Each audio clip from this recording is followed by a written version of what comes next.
Welcome back to another episode of Cobra Kai Companion. And I am Peter.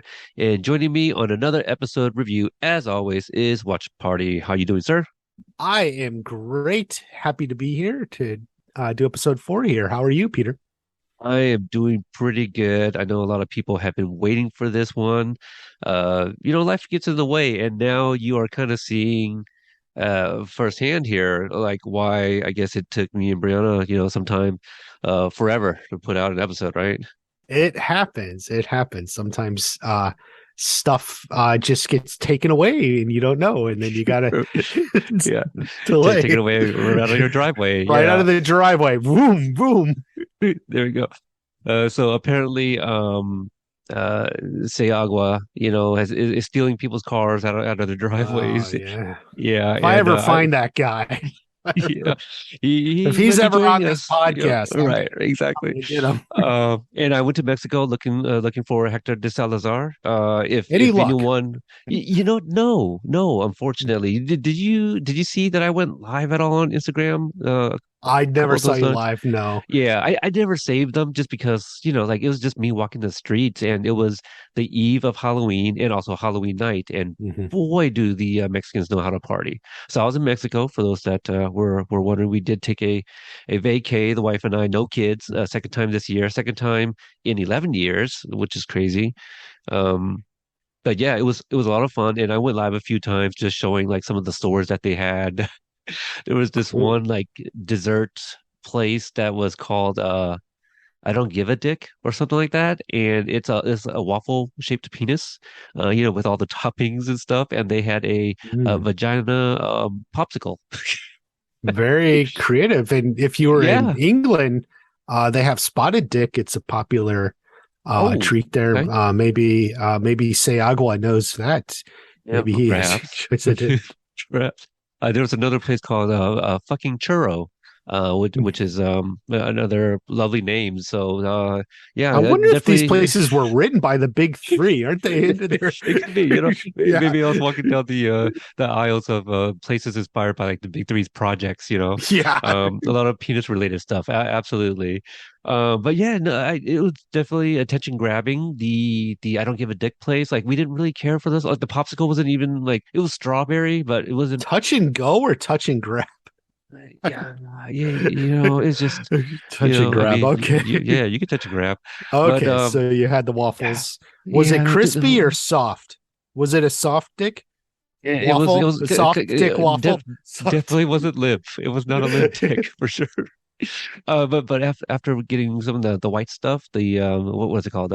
Frosting. That's Whipped it. cream. Yeah, whipped Yeah. cream. Thank you. Yeah, yeah. That softened the dick a little bit. It made it a little limp at that point. But it was we wouldn't go back again. I don't think anybody really enjoyed it. It was it was fun to get it and take pictures and stuff. But it was Oh, like try everything once, I guess. yeah, Yeah. yeah, Yeah. so sometimes you just want to try a piece of dick. But what else has happened? One of our leads, Mr. Ralph Macchio, put out his memoirs. I'm not sure if we had mentioned that on the last recording, but Well, it we is were in we were talking about like the book tour and stuff that it was was going to coming lead up, up to it. right? Yeah. Mhm. That's right. So it was an instant New York Times bestseller. He also celebrated a birthday around this time, so congrats to him. If you guys hadn't checked it out yet, we did put out an episode just recapping our evening. Going to the book tour with the special guest Yuji Okamoto, meeting some new friends, and going back to Kona Kitchen and just having a really good time. So. Yeah, I did. If you Yeah. guys haven't had it, Watch Party, have you checked out the book? The book I saw it at Barnes and Noble. I did. I don't own it, but I did open it and just briefly like thumb through it, like reading about his audition process, like driving up there in New York or something. So I did see it, some of it. Yeah. Yeah, it's also on Audible for those that don't really have the time to read like myself. Like I have the book, and I was just like, man, I don't know if I'll have time to read it before the event. And shout out to Marvin, one of the companion moderators. He was like, yeah, I already finished it. We're like, huh? He's like, yeah, it's on Audible. I was like, wow, Audible. Yeah, I forgot that's the thing. And he's like, yeah, it's also narrated by Ralph himself. So yeah, I was able to get like two listenings in before the event, and so. Got to talk to Ralph a little bit about one of the parts. I just really appreciated him mentioning just a little bit of honesty from his part there. So I'll leave it at that because I think that's a pretty good tease for you guys to go check out the book. I mean, New York's bestseller, you can't top that. But I think that's pretty much it in terms of bookkeeping. I know there was the Rhode Island Comic Con. Some of our friends got to see, the cast, including Ralph and Billy again. I believe Paul Walter Hauser was also there, along with Elizabeth Shue. So a rare instance, you got to see those three, specifically Elizabeth Shue, uh, Ralph and Billy. Yeah, that's a great lineup. Did you ever watch Adventures in Babysitting? No, I did not. Okay, okay. That I was actually wasn't one a of my teen girl. I didn't see it. I didn't. neither was I, but that was one of my movies. I mean, that's the one that you know how like everyone crushed on Elizabeth Shue because of like Allie with an Eye from Karate Kid. For me, it was Adventures in Babysitting. I think that's when I had a crush on Elizabeth Shue. Wasn't she So also in Back to the Future too? she was in Back to the Future 2 Two and and 3. three, but not from Yes. that. Those are your Not favorite from the first movies. movie. Yeah, they are, but she's not my Jennifer Parker. Yeah, kind of weird, Oh, okay. right? Yeah, Hmm. yeah, yeah. So the funny thing is she would be Chris Parker from Adventures in Babysitting. So wrong Parker. Jeez. Yeah, yeah, yeah. So yeah, this Claudia Wells, she was the OG, so she came first. So she's always going to be Jessica Parker. Jessica Parker. Jesus. Um, Oh, Jennifer Parker there. Jennifer, yeah. Yeah, Hmm. yeah. So she's gonna be the Jennifer Parker for me. And Elizabeth Shue, she was fine. It's just Hmm. that when they made those sequels, um they had no intentions on making sequels after the first movie, and so Obviously, the yeah. whole bringing Jennifer Parker on in the car, they wish they hadn't done that if they knew they were going to be making the sequels. At least that's what I feel Robert Zemeckis has said. So just like Elizabeth Shue from the first Karate Kid movie, kind of like, gets written off a little bit in those sequels. She doesn't have a whole Hmm. lot to do. But anyway, so she was there. So maybe she'll be possibly making the rounds in other places. So keep an eye out, and any announcements we'll be sure to announce them here. Anything else you could think of worth mentioning? Any new releases, films or anything people are in? Oh yeah, Weird Al. Hello, Oh, Weird Al weird. just Yeah, we were yeah. just talking. Yeah. So yeah, we were just talking about this pre-recording, and I was like, "Hey, let's just save it for the pod." But I had told you to check this out, and I haven't even checked it out yet. Hmm. I've been watching this other show. It's not a high recommend for me. I won't bring it up because there's nobody related to Cobra Kai. But Weird Al, it's called Weird. It's on the Roku channel, and its connection is it's also composed by Zach Robinson and Leo Birnberg, but also the sound mixed by Phil McGowan, who I've also interviewed. He's a sound editor. So three of those guys worked on Weird, who also worked on Cobra Kai. Yeah, that's a great connection. Really great that you mentioned it. I had heard of it, but it wasn't like really on my radar at all. But I watched it this past weekend. It is a great movie, great movie. But kind of unexpected. What I really liked about it is going in not knowing anything. Like I know Weird Al. Like I know Weird Al, like and I've read articles a little bit, like just in the back of my head, but like not knowing anything about this specific movie, I think made it a lot better. Because it's been a long time since I've seen a movie without like seeing the trailer and knowing everything or whatever. So, Right. so that was fun. I do recommend it. If So what? if you have the Roku channel, like Right. Yeah, you might be able to just even go on the website. So try that. Try going on the website or even downloading the app because I feel it's free. Um, Now, without giving anything away, I tell me if this is true. I heard that it's kind of a parody of his life to kind of like a play Well, on to like what to he be does. clear, the movie opens with Weird Al himself, not Dan Ratcliffe is actually Yeah. the actor who plays him, but no, it's real Weird Al. He's like, thank you for watching the movie. This is a biopic, a completely true story of my life. So Hmm. obviously, Weird Al wouldn't say something that's not true, right? So, Right. so it's a Uh, it's a completely true story of his life.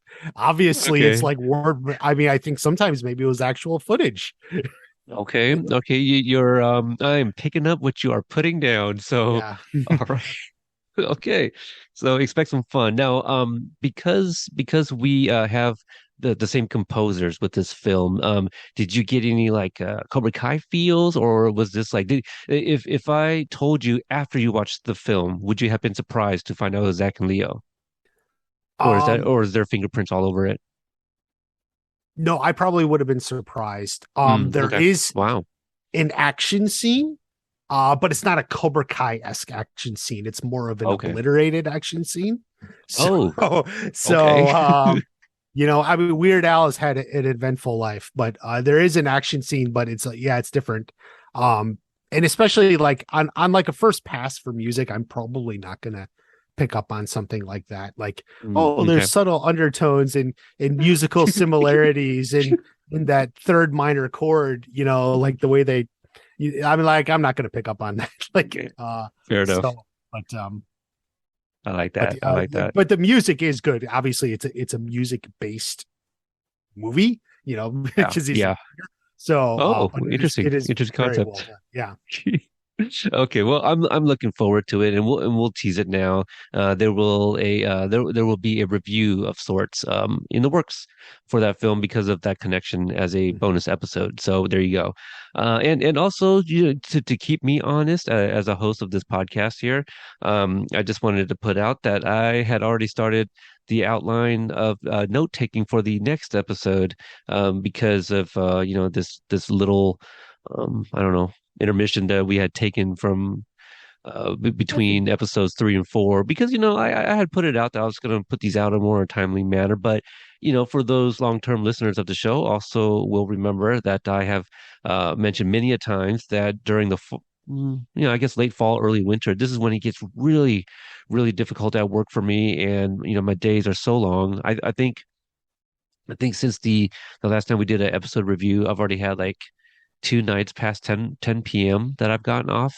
Anyone listened to that Seattle recap episode and mentions towards the end, she's like, I had no idea until that night, when we were driving back to Kona Kitchen, we drove by a mail carrier that was still out, and it was, after 10.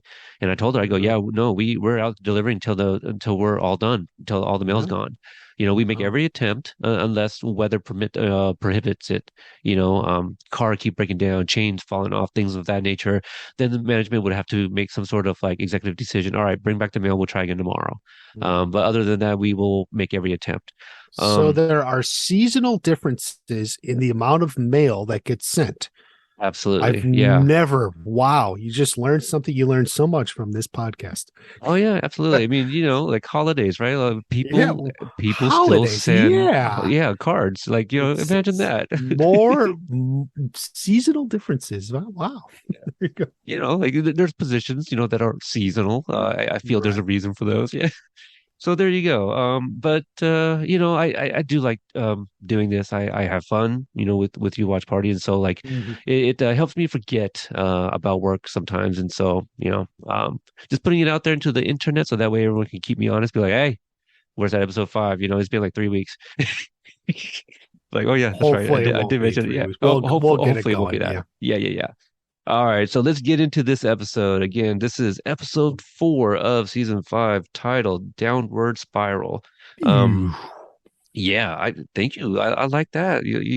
Couple guys, you guys like that? We got sound effects too. Ba, ba, ba, ba. Yeah, but anyway, this one is directed by Steve Pink, who also directed Hot Tub Time Machine, which also had Billy and Diora Baird, as a couple Right. there. Mhm. So that's a little nice reunion for those three. And this one was written by newcomer um, Ashley Darnell. Actually, I And know. she actually has a little cameo herself in here. I don't know if I told you that.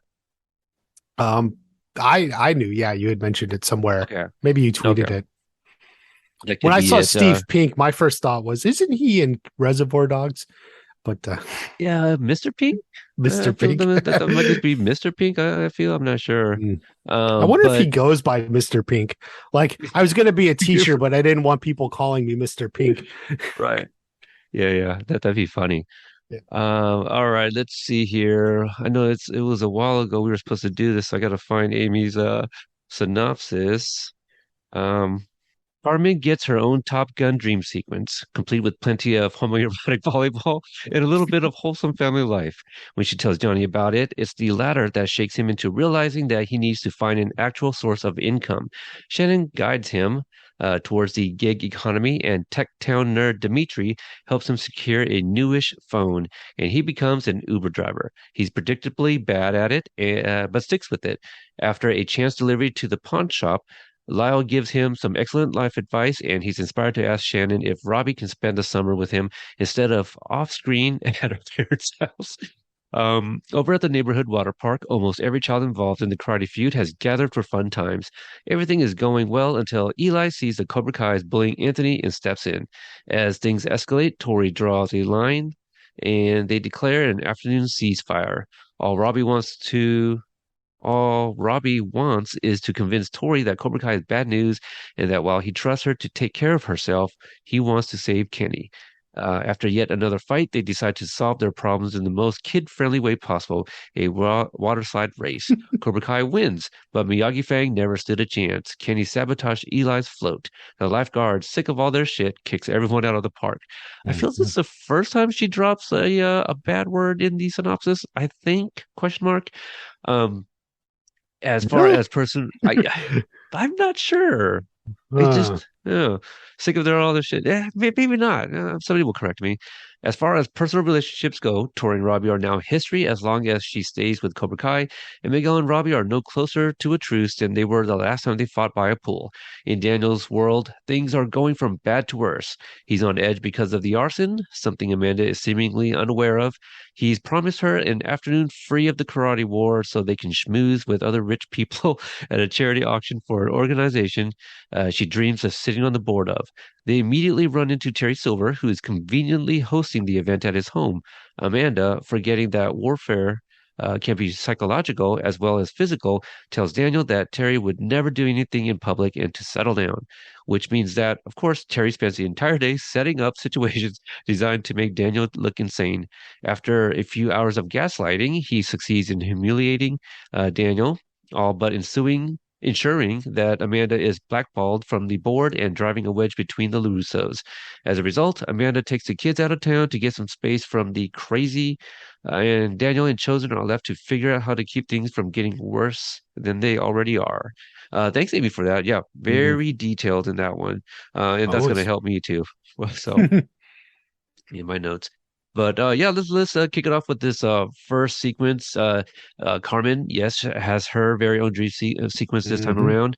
We got Kenny Loggins playing with the boys, and so your thoughts on the sequence? A lot different from Johnny's, apparently. Well, yeah, definitely a lot different. It's obviously No it's from karate. Carmen's point of view. Right, right. But that's what I really like about it because I think like there's a few things they're doing to kind of like establish like a similarity or connection between Johnny and Carmen. Like I for as much as like they've been together, like I feel like so much of the relationship was actually about Miguel, not necessarily them. So it's like, well, what do they see in each other? And like in like last episode, we had the where he's got the music and you play it on her belly and she's like Metallica. Yeah. Yeah, for Right. sure. And so and like there was that, and then this so like you see these similarities between them and why they can vibe as a couple. So that's like one of the things, like the deeper things that I like about it. As far as like the whole sequence itself, like it's it's crazy and fun, and she likes Top Gun, and so I think the whole thing is great. I loved every Oh, minute of sure. it. Yeah. Yeah, I feel the picture of Johnny as Maverick was something they did not want out, right? Like we it wasn't part of the those initial pictures, and it just kind of Well, circulated. it was in there. Someone had it. I don't remember the specifics.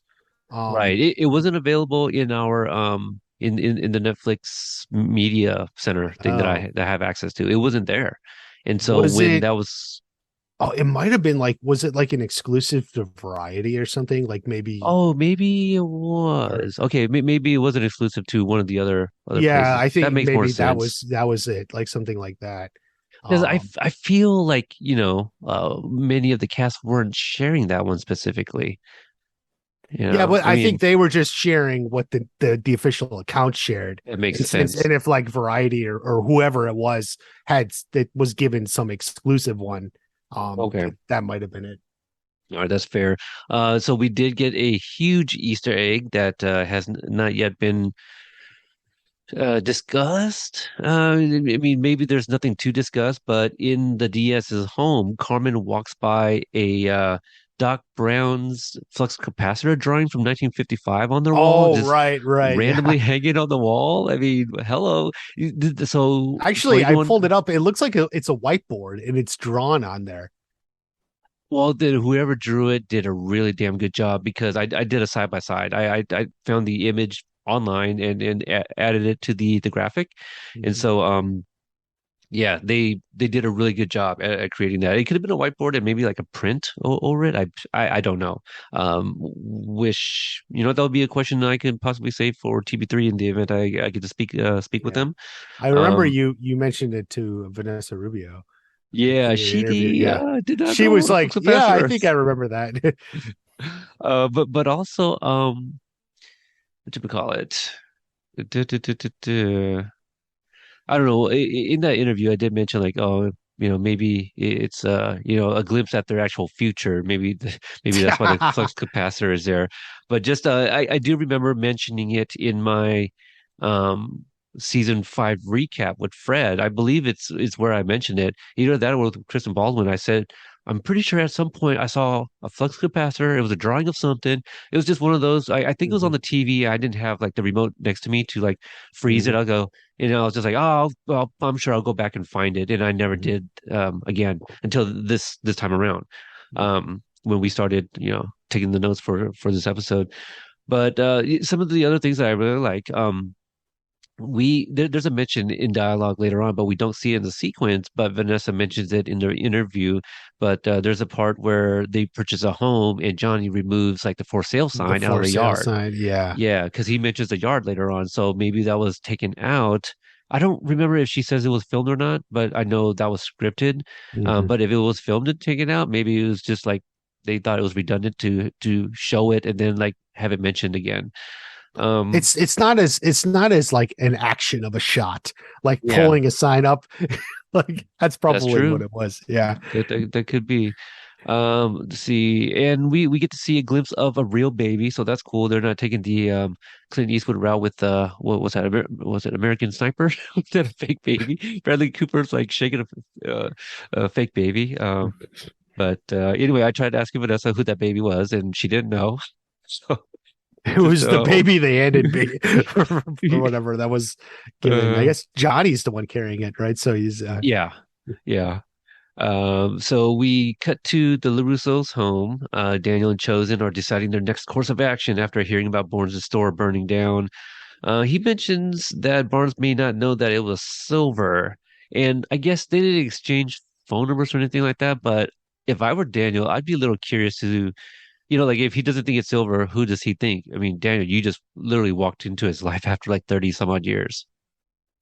yeah, and he even said in at the end of last episode, well, I guess Silver told Daniel, before, I'm going to take care of my friend here or whatever, Right. like Yes. implying almost certainly, Barnes.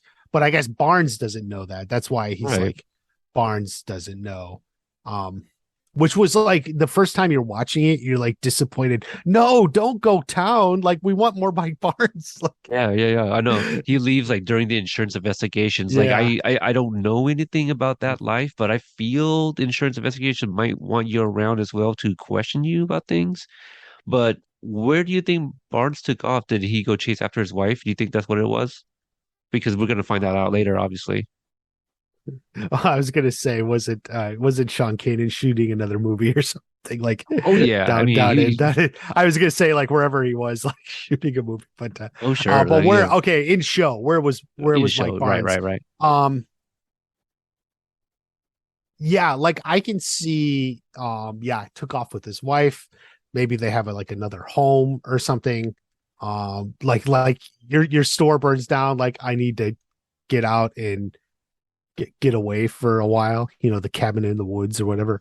Yeah, but we find out that like she leaves them or something, right? Like Yeah. you don't think that maybe she was just like, I don't know what just happened, and this is my father's store who's passed away, and kind of blames him for whatever is coming from his past. I don't know. I'm just trying Yeah, to, yeah. I uh, mean, obviously, if we're just trying to like fill in the gaps, yeah, it's like I would think like, since this is like a day or two later, we don't quite know the time pass, or at least a week later, like it's maybe like she hasn't quite left yet, but like they're going through this struggles where like they were, triple leveraged or whatever, and mm, looking at the numbers, and they're trying to get away, and so like that's what's going on right now. Maybe she hasn't left them yet, but yeah, it's yeah, like every day it's getting closer and closer, and that's why he said, let's just take off, let's try and get our minds off. yeah, yeah. You know, and I'm sure some great fan fiction writers can fill in that even Ooh, more. didn't even think about that. We should, I should start goggling a little bit and see if I can Yeah, find out. You guys, I'm sorry, but it might get annoying. I feel like I'm saying goggle more, like when I'm you like, are. yeah. You are. You caught a tweet earlier, didn't Yeah. you? Yeah. Let's see here. Okay. So, uh, yeah. Let's Oh, I, see. I I made a Yeah. note. When Chosen's looking at they're at the beginning of the scene where they're looking Surveillance. at the surveillance footage. It's Uh, actually reused footage from 306. oh, Um, the when King when Cobra. when yeah, when Kreese calls them, it's Yeah. literally the same shot on the I computer was screen. wondering, like, I, I didn't, I didn't think it was that episode, but I was like, this looks familiar. Like, I was just yeah, like, oh, it's the Russo this auto. Like, I just shows didn't think it was recycled. Yeah. they've reused footage. They reused footage from West Valley High in back to back Oh, okay. seasons before, but yeah, that's something else. But yeah. Yeah, yeah. So speaking of, I did my note here is chosen is a walking one man sec four, which short for security force. So Hmm. uh Amanda walks in and literally everyone's mouth drops, I feel. I mean mine was. But I think this was the dress that Frank teased in my last interview with him. Mentioned something about something Amanda wears and doesn't want to say anything about it. I'm like, okay, we'll keep an eye out for it. This must be it. I don't remember the tease, but it is definitely a very good dress. Yeah, yeah, it's a nice dress. I feel it. It. I don't know the expression I'm going for. Like I was gonna say, like it It makes works for her, everyone's. Yeah, she walks accents the into the features. room. She walks in the room. She Everyone stops wows to the look room. over. Yeah, Yeah, yeah, yeah. That she all of that, turns all of that. heads. Turns heads. That's the one that I was looking for. So There there we you go. go. There you Yeah. Chosen assures Daniel no attacks on his watch. go. Hmm. And Daniel actually gives him the day off. Which I feel. I mean, he doesn't have to go with Daniel. He could still kind of just keep an eye on surveillance, but Yeah, he yeah, says you have the day off, but then keep an eye on the dealership and the home. Well, what the heck got is it. a day off? Yeah, just not being his bodyguard, I guess. Yeah, like Uh, but so that's it there. We're at Johnny's apartment, and he's on the phone with a scam. Apparently, he got the number off of a telephone pole, which is sus. But luckily, he doesn't give out his bank routing number when asked because he doesn't know what he it doesn't is. know it. Yeah. But he always gives his social security number until there's a knock at the door, Hmm. and it's Shannon. She's there to pick up Robbie, and while grabbing his stuff, she deduces that he knocked up Carmen, which I thought was this is just a really great sequence for the two. I need more Shannon. Like I feel Shannon should have a bigger role, and so I think this is just one of those sequences that was part of my one word description of the season maturation, right? So they finally matured in their own relationship too. They are actually having a regular conversation without being snide with each other. Really, I mean, not too snide Right. anyway. Right. Yeah. Yeah. Yeah, Yeah. I mean, Shannon's just one of those characters that, like, as the show has just gotten bigger, we've gotten less of her, so right. that's it's just one of those unfortunate parts. This It is is. Yeah. this is the one Uh, thing I wanted to that I didn't know about Shannon, because when he okay. talks about it, um, yeah, okay, this is a summer at my parents' cabin in Bainbridge Island. Are we to take this Shannon is like from a super wealthy family? Like that was kind of like almost like, oh, I didn't know. Like I did not think about that, but when you mentioned cabin, immediately I started thinking of like skiing and then like hot tub time machine. Like maybe Yeah, there's like some sort of like really deep inside, bit of a reach cut there. yeah. I don't know. It could be, maybe I maybe. guess like, is it like she's from a Hmm, super rich family, but like obviously she lived, like their rent when their power went out in episode 2 or season 2, right? Like right. Robbie couldn't live. Like, could he not call his grandparents, his Maybe, from his mom's yeah. side and be like, mom left and like I don't have any money. Like I feel like it's like kind of like this weird, like that's weird, or maybe she was formerly estranged. Hello, did I say that word Yeah, right? estranged. It's Yeah, estranged. estranged, Yeah. yeah, like from them, and but after rehab, maybe she's back with them. But even still, would the Hmm. grandparents let Robbie stay there, like in that apartment with no power? Like Yeah, the and whole I thing, wonder like if, it's like kind of like yeah. a question to me, like wow, It's that's it's an it's a good question actually. Let's think about this a little bit. I mean, as you were speaking, I'm kind of thinking like a worser version than like Allie's parents, who looked at Daniel as like this kid on the other side of the tracks, who Mhm. doesn't come from money, so they're classes, right?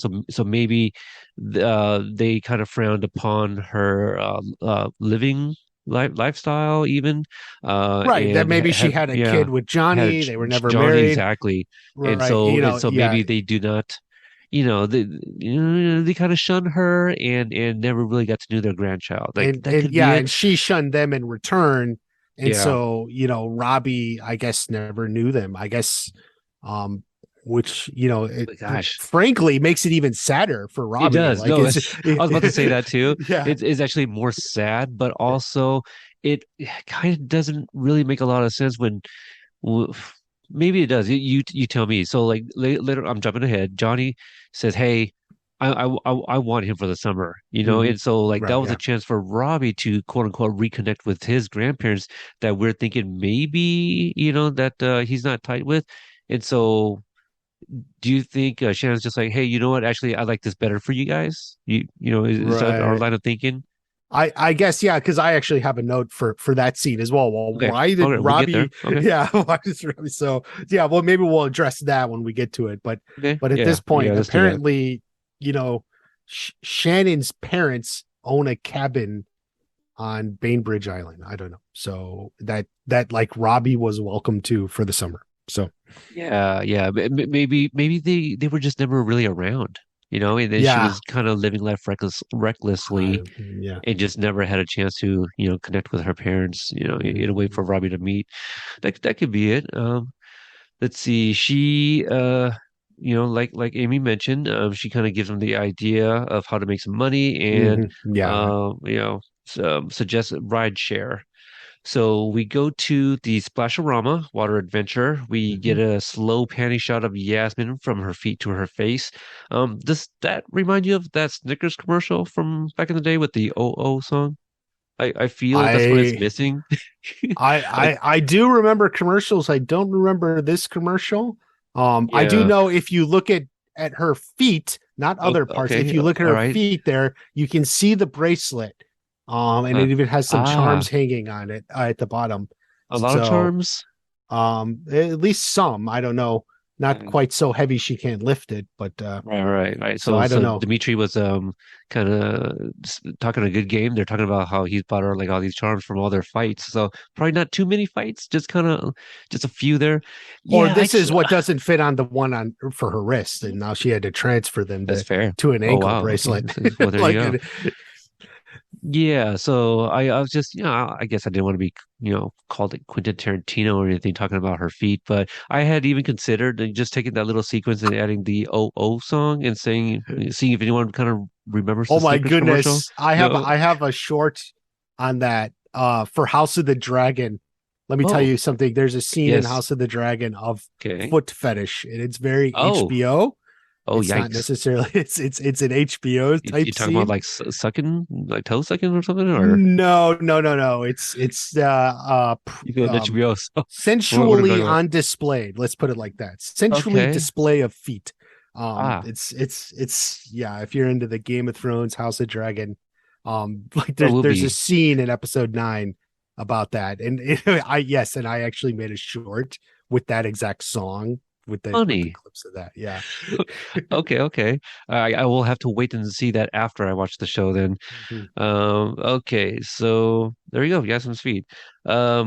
Without the O song, Anthony staring and is caught by Sam. I thought that was actually pretty funny. Little comedic acting from Griffin there. Mhm.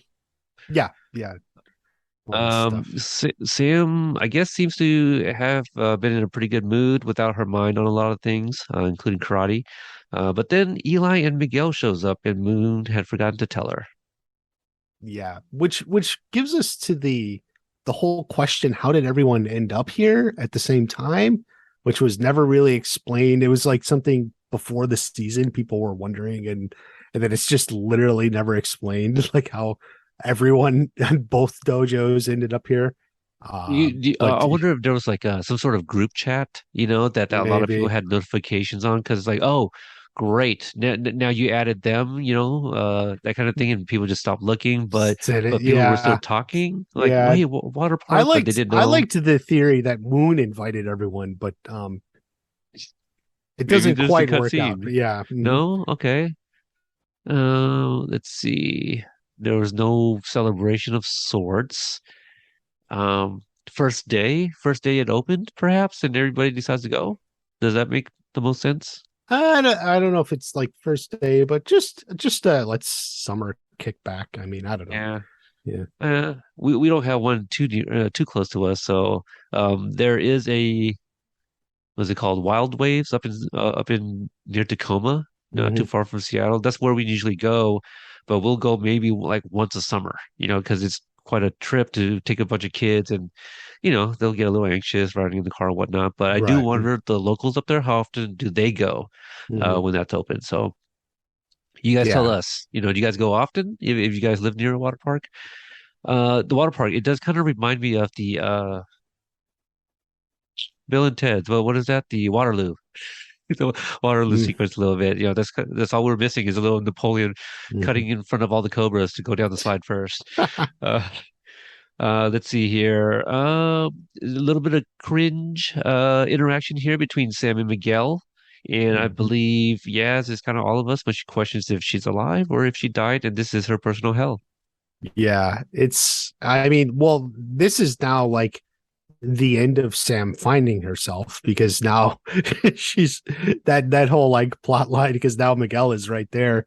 And I was thinking, like, do you think it like would be appropriate of Miguel since theoretically she broke him because she needed some time to herself? Like, should he have just been like, "Oh, I'm gonna go sit with Mitch and Bert or something"? Like should he have found something else, like instead of like going to sit right next to her when theoretically she did like even though we know like maybe they're meant for each other, like All theoretically right. she did break up with him telling him I need some space, like isn't wasn't that her line in the last episode, and then now he just Yes. goes and sits next to her like. Right. I agree with you. He probably should not have asked that.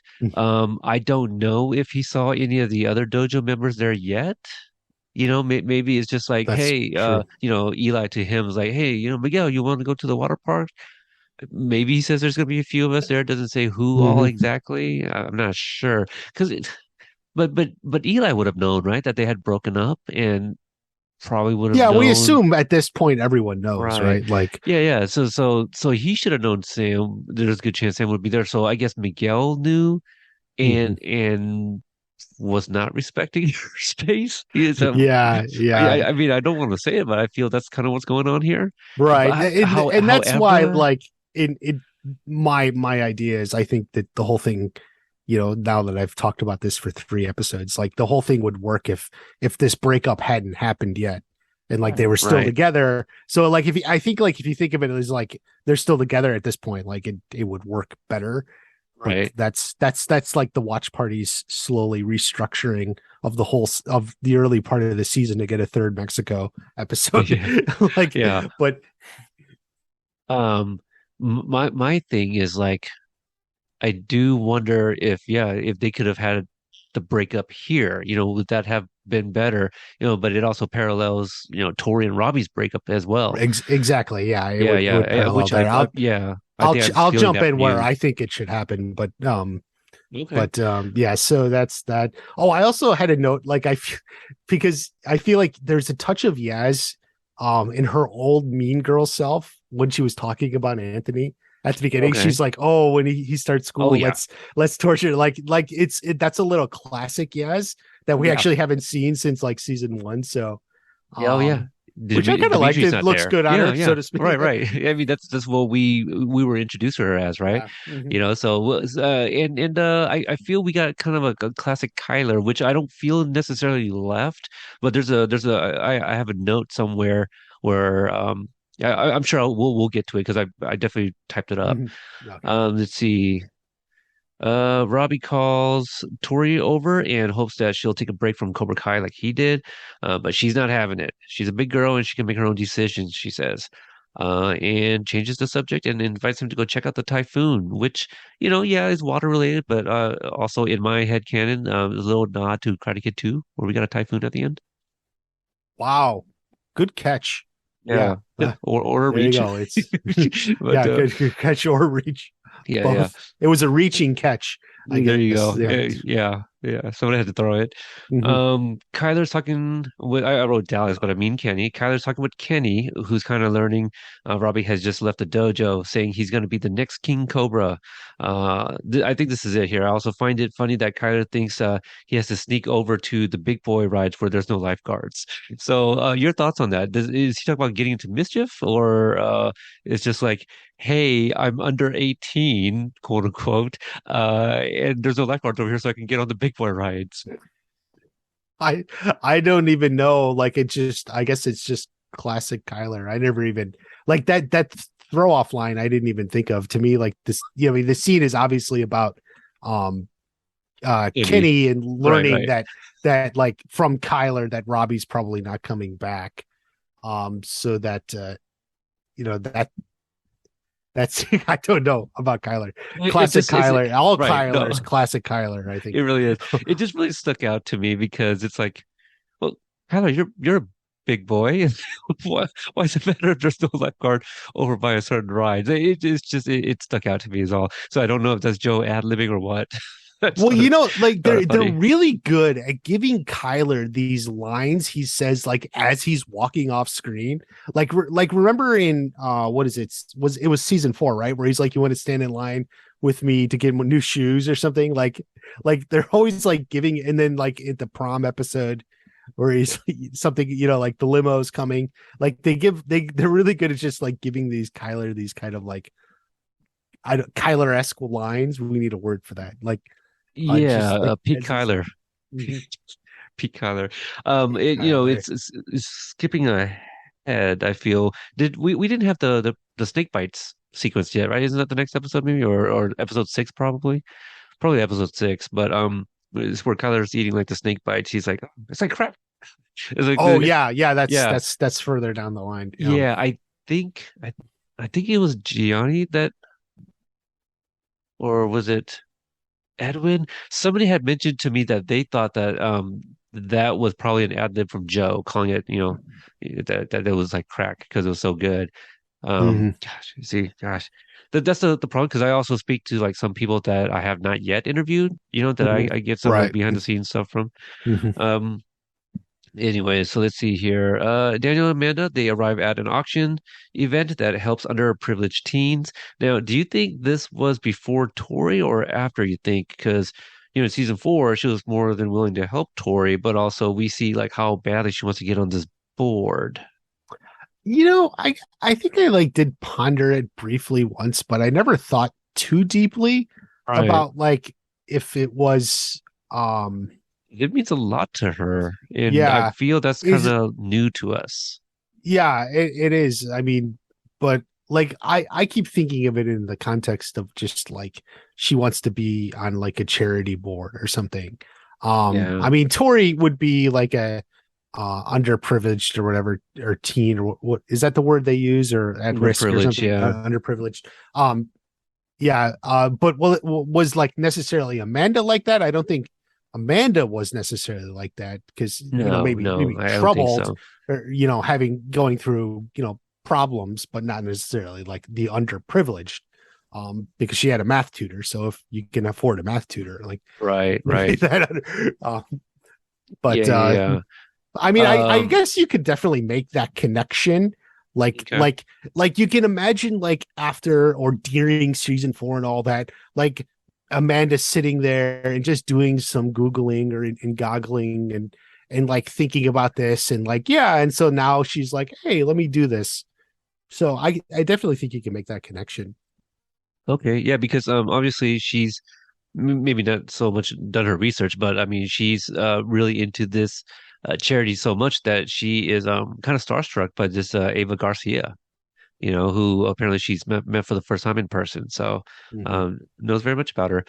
They do find out that this location is Terry's home. Mm-hmm. Daniel was like, "Oh, this address, have we been here before? The address sounded familiar or whatever." It's like, "Oh yeah, because Chosen knows it. Like you Mm-hmm. guys had to get it somehow." So Terry and Daniel, they have some words as the ladies go join the charity, and Terry says, "I have no intentions of ruining her day," and he hopes that nothing else will ruin it for her. Looking at Daniel. So that's a clue, LaRusso. Mm-hmm. Buy a Mm-hmm. clue for $1 there. Uh, but we cut to Johnny's apartment again, and nerd alert. Johnny needed a new phone, and Dimitri is there to help.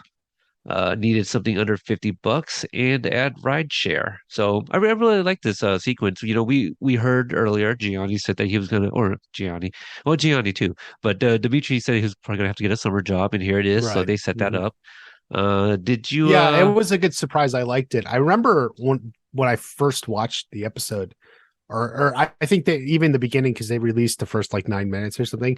I remember thinking, oh, his summer job's going to be at the water park, and that's how they all get there. But no, it makes more sense that he's at this tech town. Yeah, he's a Right, because door to door. Yeah. yeah, we were very light on Dimitri and a lot of the like Mhm. the trailers and stuff like that. So nobody really Yeah, knew, very and right. I do wonder if that was also. I mean, what are you going to show from the sequence in the trailer, right? It's Hmm. nothing sexy, right? There's no actions here. There's nothing too Hmm. mysterious about the sequence. But Johnny does thank him for being a dork or a geek. Johnny's Hmm. learning pronouns or Yeah. something. uh, Well, those I are don't. nouns, but I yeah. They are, yeah, they are nouns. But I not just not like. to be like not to be like Devin to you. Right, right. Close enough. Identify or whatever you identify with, Yeah. but there is a cut sequence, if you want to call it that, or a cut thing from this. If anyone missed our or my interview with Gianni, he mentions that Johnny actually flicks the beer cap at him, and they cut that out. Gianni thinks that he probably understands why that it kind of undercuts like the thanking him, in this moment right here, and It's like a good moment. Like, let's keep right. that. Let's Yeah. keep that momentum going, but also you can hear the drop of the beer cap too. So like I don't know what the image of Johnny was when we first see him. Like, does he have a beer cap, or is he holding it? After he sips the beer or whatever. But you can hear it like falling. So at some point he did drop it somewhere, right? Mhm. So I did pick up on that. Um, Let's see. Back to the water park. Anthony is stopped by Kenny and Kyler. Kyler apparently recognizes him even with the growth spurt. And Kyler with the I date a lot of sisters line, which I think a lot of people kind of like that. Do you think he recognizes him or doesn't recognize him? Well, he's like, this is the chode that blah, blah, blah, blah. I kind of forget the line here. Wait, Like hold on. Because I he was kind of well, yeah, flabbergasted who's that, giving you shit at school? He doesn't recognize him though. you don't think so? I mean, because like it's just kind of his reaction to seeing Anthony, because like Anthony was just standing there, right? So I feel like he recognized him because he even says he's like, well, eh, Because I always take the line I date a lot of sisters is because right, he's like you right, as he dated doesn't my recognize sister. He's Sam. like Yeah, he's like I don't know who's that. I date a lot of sisters. right. You've been to my house, blah blah blah. But it was just I don't know. I guess just Kyler mentioning like, oh, this is the guy, like as if he knew him. It was just kind of a weird line, I guess, for Kyler just to say anything. But Kyler is weird himself. I don't know. Yeah. That But didn't like, I stand out feel to you, like huh? Kyler would say that to almost anyone. This is the Chode who's been Oh, giving me okay. trouble at All right. school. Well, I Like, guess that's fair. I don't know. Yeah, maybe if he would have called him Lapuso. Maybe. yeah. I don't know. Yeah. I mean, like Either way. if it was Hawk, right? Like he's Lip, he's the guy who's been giving you this is like Well, I don't he know. kind of he makes a a similar line about lips. Same kind of thing actually. Maybe, Right. maybe that's just Kyler's go to. Yeah, I think it's just Yeah. Kyler. Like, Okay. and I think I take that as how the scene is plays. Like Right. I date a lot of sisters. Like, I don't know who you are. like he Right. barely even remembers dating Sam apparently at this point. So Yeah. Yeah. Yeah. I guess this is the same sequence. I'll just jump ahead. Kyler, he mentions like, he tells Kenny, "You gonna take that from Lip?" Like, Mhm. Kyler, you witnessed Lip beat the living shit out of your um, best friend. right, yeah. So you gonna talk that talk just because Hmm. competed in the All Valley too? Like, I don't know, maybe because he thinks that like, Eli is outnumbered there, that he can speak. Um, just because this movie is referenced later on, Terminator 2. This kind of reminds me of the Terminator 2, Moi, a dipshit. Do you remember that scene? Terminator 2 Moi edition? No. No, no, Which one? Moi, a dipshit. That's when John Connor, where he learns that the Terminator has to obey him, right? And these two guys come walking by when what happened? Let me see. The Terminator had done something, and these two guys walk by and it's like, "Hey, you need some help, kid?" And by this point, he's already learned everything about the Terminator. He's like, Hmm. "Oh no, you guys go ahead, take a hike, bozos, or something." And then one guy goes, "No, no, fuck you, little dipshit." And then he's like, "Moi, a dipshit," and like the Terminator still has like his one leg up or whatever. Hmm. But okay, well, I guess you don't remember it, but it's just It must be it was earlier like in the movie. Yeah. Yeah. it was an earlier sequence. It's just because like that's kind of how like I was getting that vibe from Kenny, when Hmm. he's around these other guys and like Hawkins in his face, like, oh, no, Anthony. He's like, oh, grab this guy, and then like everyone throws the donuts all over him. Hmm. So it was just kind of that. Hmm. Anyway, yeah, yeah. Because, like if you guys follow me on social media, I've been doing a lot of like, oh, this scene kind of reminds me of this sequence, like we kind of have said before, like, oh, some of these tropes and stuff, we've seen this before, and so my mind is like, oh, this reminds me of this. This reminds me of that. So that's all I'm doing. Hmm. We go back to the charity. Daniel and Amanda are talking, and Daniel clearly is on alert, and Amanda thinks he's overreacting. Asks him to go get some drinks, and Terry shows up with a couple of glasses of his own and offers Amanda one. Okay, this is a fun scene. Like, well, I don't know. Like, so about the episode itself, like this is like great because I like the paranoia of Daniel or something. Yeah. Yeah. And and this is a great episode for that as it's building into building it.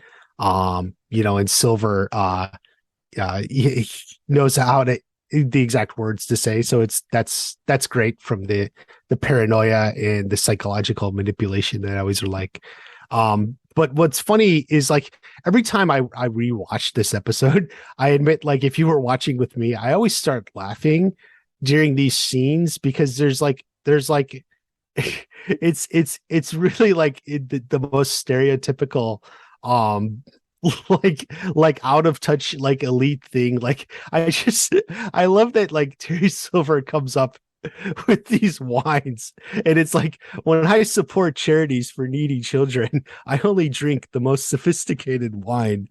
It's like the most over the top like things like for like a charity. Like, so I always imagine charities as like you're in a closet and people are volunteering or something, and this is like the super like high end where like Coastal you have elite. you have yeah SF. you have Yeah. the most like well, this is the sophisticated wine, this is what you want. It's like, and you can imagine them talking like, oh, can you imagine I went to a charity once and they didn't even have an open bar, what is that? Uh, I don't know. right, I right. Oh, so that like is I funny. like I have to fully admit whenever I will like rewatch this, I don't think it was the first time, but like is kind of always running in the back of my head. Like this is like the much like stereotypical elite as you can get. And like the Russos are completely in it. Like the show doesn't even comment on it. It's just it's presented as just normal. But like to me, ordinary guy watch party, like I it always does kind of make me laugh. Like Yeah. I mean, I guess I never really thought about it, but just yeah. hearing you kind of like being amused by it, I Yeah, find it's it like funny. Yeah. yeah, like if you like look at the hors d'oeuvres, these waiters, like I hate when they have raggedy uniforms at the charity, like the waiters serving the well done hors d'oeuvres and with the Yeah. open bar. I don't know for the needy children. This helps me support the needy children. Yeah. Like Maybe take some hors d'oeuvres to those yeah, people or those yeah, kids I know. afterwards. Yeah. Like this really helps you support the needy children. I don't know. Yeah. So Uh, that's my take on like sure. but what's always kind of running through my head when I rewatch this scene. So Yeah. Well, Terry talks a good game and does what Terry does. mhm. He does, yeah. Daniel's definitely falling for it. Mhm, I just think it's funny because like, since we've seen a lot of different shades of silver, this is mhm. probably like the lightest one and it's borderline comical just because it's like, oh, and how I'm forgetting the phrasing, but where he's just like, oh yeah, I was hiring some new senseis and they kind of like screwed that up too. You know, Yeah, come, and he come again? roughed What up now? my men or Yeah, something. right. He Yeah, just roughed up my I'm just like, hires. yeah, yeah. There Yeah, you he go. nails it. It's so good. It is really good. And then we get an Uber Johnny montage. Hmm. So I just wrote kind of jotted a few things. I think my favorite thing is like after he picks up Michael, aka Michaela Michaela. or Michaela. Uh, he's like, hurry up, I gotta go pick up a guy named Jimmy Giles. Yeah, You know Jimmy. what I mean? This That's other pretty half good. wants to get a guy named Jimmy Yeah, Giles. so he's got to pick up some food right after that. Um, I do like the Billie Eilish line, Hmm. like uh, I know it would kind of ruin the joke. He's like, "Don't you mean Billy Idol?" Obviously, but he's like, "Oh, hell's yeah!" He happens to like be fishing for the tape that actually Yeah, has that too. yeah. So I do like that. Hmm. Um, the song continues to play. There's that dude in the suit with the phone. I also like when he's like, "Hey, can you turn that on?" He's like, "Shut the hell up! This is the best This is the best part, yeah. part." And he's like drumming, it's classic, like when you're jamming out while driving in your car. Absolutely. So we're getting a glimpse of this. We'll see Johnny jamming in the car again later on. Yeah. So I yeah, I I I do like wrote a it. note this is why Johnny needs a job where his job is to hurt people Yeah. why because anything else he's just too distracted he can't get into. Um Yeah. one thing Uh, that I had trouble is like they keep making it look like he's constantly late or something, but like I imagine Johnny is the driver, like he's running red lights, running stop signs, running everything. How is he always like he's behind? peeing in the Like Coors can. Yeah, yeah, exactly. like he's Like like you're not. he's flooring it everywhere. Like I think like he knows where stuff is. He's like that kind of guy. Like how is he always late? This is what I don't get. Like It's got to I be guess other you're not things, supposed to right? overanalyze the scene. Like Well, I mean, maybe he's taking like taking a shit in people's powder rooms, in between, and that's making him fall behind. yeah. Like I feel like that's been talked about like on social media too. Like it would have been funny if Judy was one of his rides, riders or whatever, his Oh, I never clients. thought of that, but yeah, that Yeah. would be a good one. He's Almost a like, missed opportunity there. yeah, Yeah. yeah. I mean, we get a return of somebody though at one point here. I didn't know it was him immediately. Like I wondered, but the credits had we'll get there. Um, it ends with the Johnny getting a 1 star because the car smelled like beer. That's the writer of the episode, the young lady in the pink shirt. Darnell, yeah. Yeah, yeah, Ashley Darnell. The Mhm. water park was split. Mitch had been waiting to get on the Double Dragon, which are slides, but it's on the Cobra Kai side. And Devin says, screw it, and leads him and Bert over. So this Uh, is our first Devon of the season. yeah, yeah, Um yeah, absolutely. I had mentioned that I thought the whole or like I'm actually with Devin here. I think this whole like splitting the water park is kind of dumb. Yeah, Like oh, who absolutely. cares? Whatever. Like You just that should just be between the ones that got into an altercation. It doesn't matter your affiliation or non-affiliated or whatever, right? Like, you Yeah, know, and and these are the Eagle Fangs, like this right. particular crowd. So it's like Eagle Fangs and Miyagi Do's are still kind of split a little, even though they're shut down and separate and whatever. They were separate in the tournament, but so like, but the rule of the split water park still applies to them, I guess. I I don't know. mean, technically, we don't know it yet, but Devin's actually a Topanga, right? Like, so Yeah, yeah, and she's still hanging with the Eagle Fangs. I the guess other she things, that's doesn't true. like Yeah. those. She doesn't like those uh Topanga. They were kind of pansies, I guess. Right. So, Yeah. Yeah. She's too much for them. Let's see. Miguel tries to make small talk with Sam about the book, tries to invite her on the lazy river, but she wants to finish the book. So this is just him being a little extra. I looked this book up. She's reading um what a Wild, yeah, Wild by Cherry Strayed, which I guess Okay. was a movie that starred Reese Witherspoon. They adapted it, but it's Oh, like the writer, she took a hike from Mojave Desert to Pacific Coast to Washington, and it's like, I guess, like to find herself, or I don't know. So it's like they called it Eat Pray Love in the first oh, scene, right, where she's like, how's your Eat Pray yeah. Love journey, and that's like a crazy thing. Like that was a movie too. I actually saw that Right. movie I and saw was a that little movie, aware and of I it. think that Yeah, was a book, right? That was right. based on the Yeah, it book, was a right? book that was made into a movie, and that's the thing. Like, but like that woman, like that's the journey you wouldn't want to be on, because then that woman, like, she meets this guy, like, in the book and the movie, because it was in real life, and then they got married, but then she divorced him a handful of years ago, and Huh. for another woman, I guess. So I guess it didn't, that relationship didn't quite work out.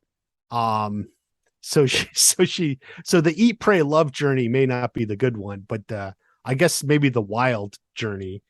Um Not that Sam is taking a hike. I don't know much about that, but that's Yeah. what I that the book and I'm is. familiar with the book that or the movie that Miguel talks Mhm. about, Into the Wild, right? Is that the one that he Right. Yeah. references, which I think was also a book. Yeah, I think But that was a book. Yeah. I thought that was a really great film as well. Like I like Emil Hirsch, who was the Hmm. lead of that film, and Hmm. um, I also liked him in the kind of blanking on the name. It's about it takes place in the 70s and about the early skateboarders back in Cali. Um, Ooh, Lords of Dogtown. Lords of I've Dogtown. heard of that. I've never seen Oh, it. it's one of my personal favorites, and that's the song where Green Day's Boulevard of Broken Dreams. Oh, I really? It, yeah, it yeah, that inspired that. Okay. yeah. I think that was on the soundtrack or something. At least a trailer. Like that's Mm, when that song came out. Was when that movie was released. But really okay. good movie. Heath Ledger is also in it. Emil Hmm. Hirsch. There's a kid from Portland who was in that film too. I'm kind of forgetting his name, but Hmm. he was also in some other things with Gus Van Sant. He was in a movie called like Elephant about a school shooting, which also filmed here in Portland. That's again where Mm. he's from. But yeah, Lords of Dogtown. If you guys haven't seen it, check that out. Great movie. Yeah. I was gonna say, I like the scene between Miguel and Sam for whatever it's worth, even though she's like wants her space and he's not giving that to her. Like I do like it because this scene feels reminiscent to 401 in the car. Where he's like doing a little thing and she's kind of, going back or whatever. Like I feel like it's a good scene that, they have like a thing, like it's like a thing for them. So there's like a little something that they joke around with, even Instead though, of in 401, the Let's Begin. yes, remember in the car when he's doing the accent and everything, and she was depressed. Oh, wait, was it where he's like sitting in the banana boat? Yeah, yeah, That was and four. Are you it sure that was 401? I feel that's yeah, that's 401 because that's okay. right. And Okay. then Hawk comes in to tear down the back fence.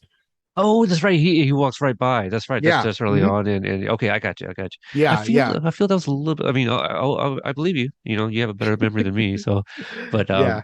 But like, okay. but I do like, as far as like, if you look at this as like a Miguel and Sam scene, and like maybe building out the relationship a little more. I like it. Like Yeah. under the context that they're technically broken up and like what happened and she wants her space, like I think it doesn't make sense. But like Uh, if we put that aside and just like look at it as like a scene between them, yeah, like I think this is a good scene. It would make more sense if they were still together and but yeah. um I can see that. Oh man, if you yeah. could just make a phantom edit, like some of these Yeah, sequences, and then take the audio from the previous episode, and since we yeah, won't have the and footage, you just take stills from still this do. episode, yeah, and add the audio behind it, and we can figure something out, Yeah. and we could And get I have one Seago more. to help out. Yes, yeah, go on. I have one more note. Like this is like something that kind of annoys me. Like I guess it's like Sam, but it's a little Miguel too. Is like, why do you go to a water park and just sit on the chair all day and read? Like, why are they not going on the rides? Like, at least like Devin, Mitch, they went on the rides. Tori and Robbie were going on stuff. But why is like Sam and I guess like Yasmin and Moon and Miguel like they're going on the rides? Why are you going to go? You're going to pay money, like you're going to drive there. You got to pay to park. You're going to pay to get in, and you went through all this, and you're sitting on this just to sit on a chair and read. Like, shouldn't you be going on rides? The slides or pool or Yeah. something. Well, I would agree with you because they're kids, right? Like Mm-hmm. you're kids, like you don't have a lot of Yeah, money, so like if you're paying all that, then you should go. But I also want to kind of point out, like having just came back from Mexico, there was some of us, not me, but there were some of us that when we went to the beach, they didn't even want to get into the water, at least not that day. But it's just like yeah. we didn't know if we were going to come back to the beach again because there's a lot of other activities. But it's like, I mean, you can lay out and tan anywhere. I mean, we're in Mexico. Yeah. Why don't you go get into the water? So I But don't know. here's the thing. This isn't the beach. It's Right. literally a water park. It's Yeah, literally yeah. like it almost Like makes sense. you're I could going get there it at the for a beach. reason, Right. right? Yeah. This is a water. They didn't go to a beach. Obviously It's like a they didn't want to redo what they did in season 2. So they're at a water park. Okay. yeah, You're not at or the beach. You're at a water park. Like you're going to an arcade and then you go to golf and stuff and you don't even like participate in anything, right? You're just you eat sitting a at the hot food dog and court. leave. Yeah. Yeah. Yeah. Yeah, that's a good point, but I don't know because everyone you want to keep them separated, I guess, right? Because they all have like kind of different stories that are going Yeah. on, I guess. Plot. It's plot. Yeah, Yeah. because plot, right? Yeah. You're right. Mhm. Let's see. Back to the charity. No, no, no. Let's see. Let's Big L. see. Okay, yep. Tries They to start arguing, right? right. All Yeah. altercation occurs between the dojos. A lifeguard threatens to throw them all out, and they decide to race on the slide. Then we go back to the charity. Daniel's up to donate his bonsais, gives a very nice speech about them. I would donate based off his speech. Mhm. And Terry outbids by quite a bit. It started at 2,000 and ends with 30,000, to which nobody's gonna try to No one. match that. Yeah, not even Isn't that like 30,000 and one about what cent. is it? What did Miyagi say it was worth in Karate Kid 3, or like the one he brought from Japan? From I could be wrong, but I feel six figures. It's Oh, I thought it was yeah. like 5 because I thought it was around 10,000 or something, somewhere around that. Yeah, I see, I I don't mean, remember.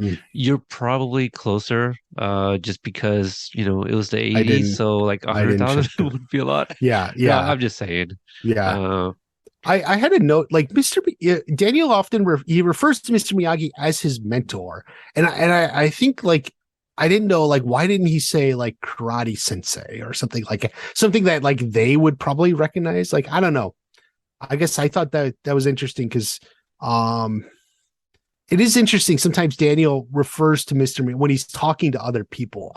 yeah, Like way back in that like the second episode when he refers to he refers to him as a friend sometimes, like when he's yeah. talking like I learned from a friend or something.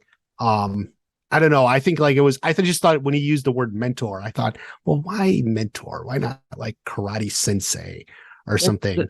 that's a good question. I do wonder, how we were just kind of joking about like, Mhm, the different wines that's some sort of mhm, charity event kind of mhm. thing. What if Daniel, maybe in his mind just like, I don't want to mention karate because maybe they won't take them serious, like the LaRussos seriously. I mean, I would imagine they would know he's like a two-time champ at a, like it's not about him, right? So it's about the bone size. So it's maybe saying something like mentor. It means something to these type of people, like it's something more respectful, I guess.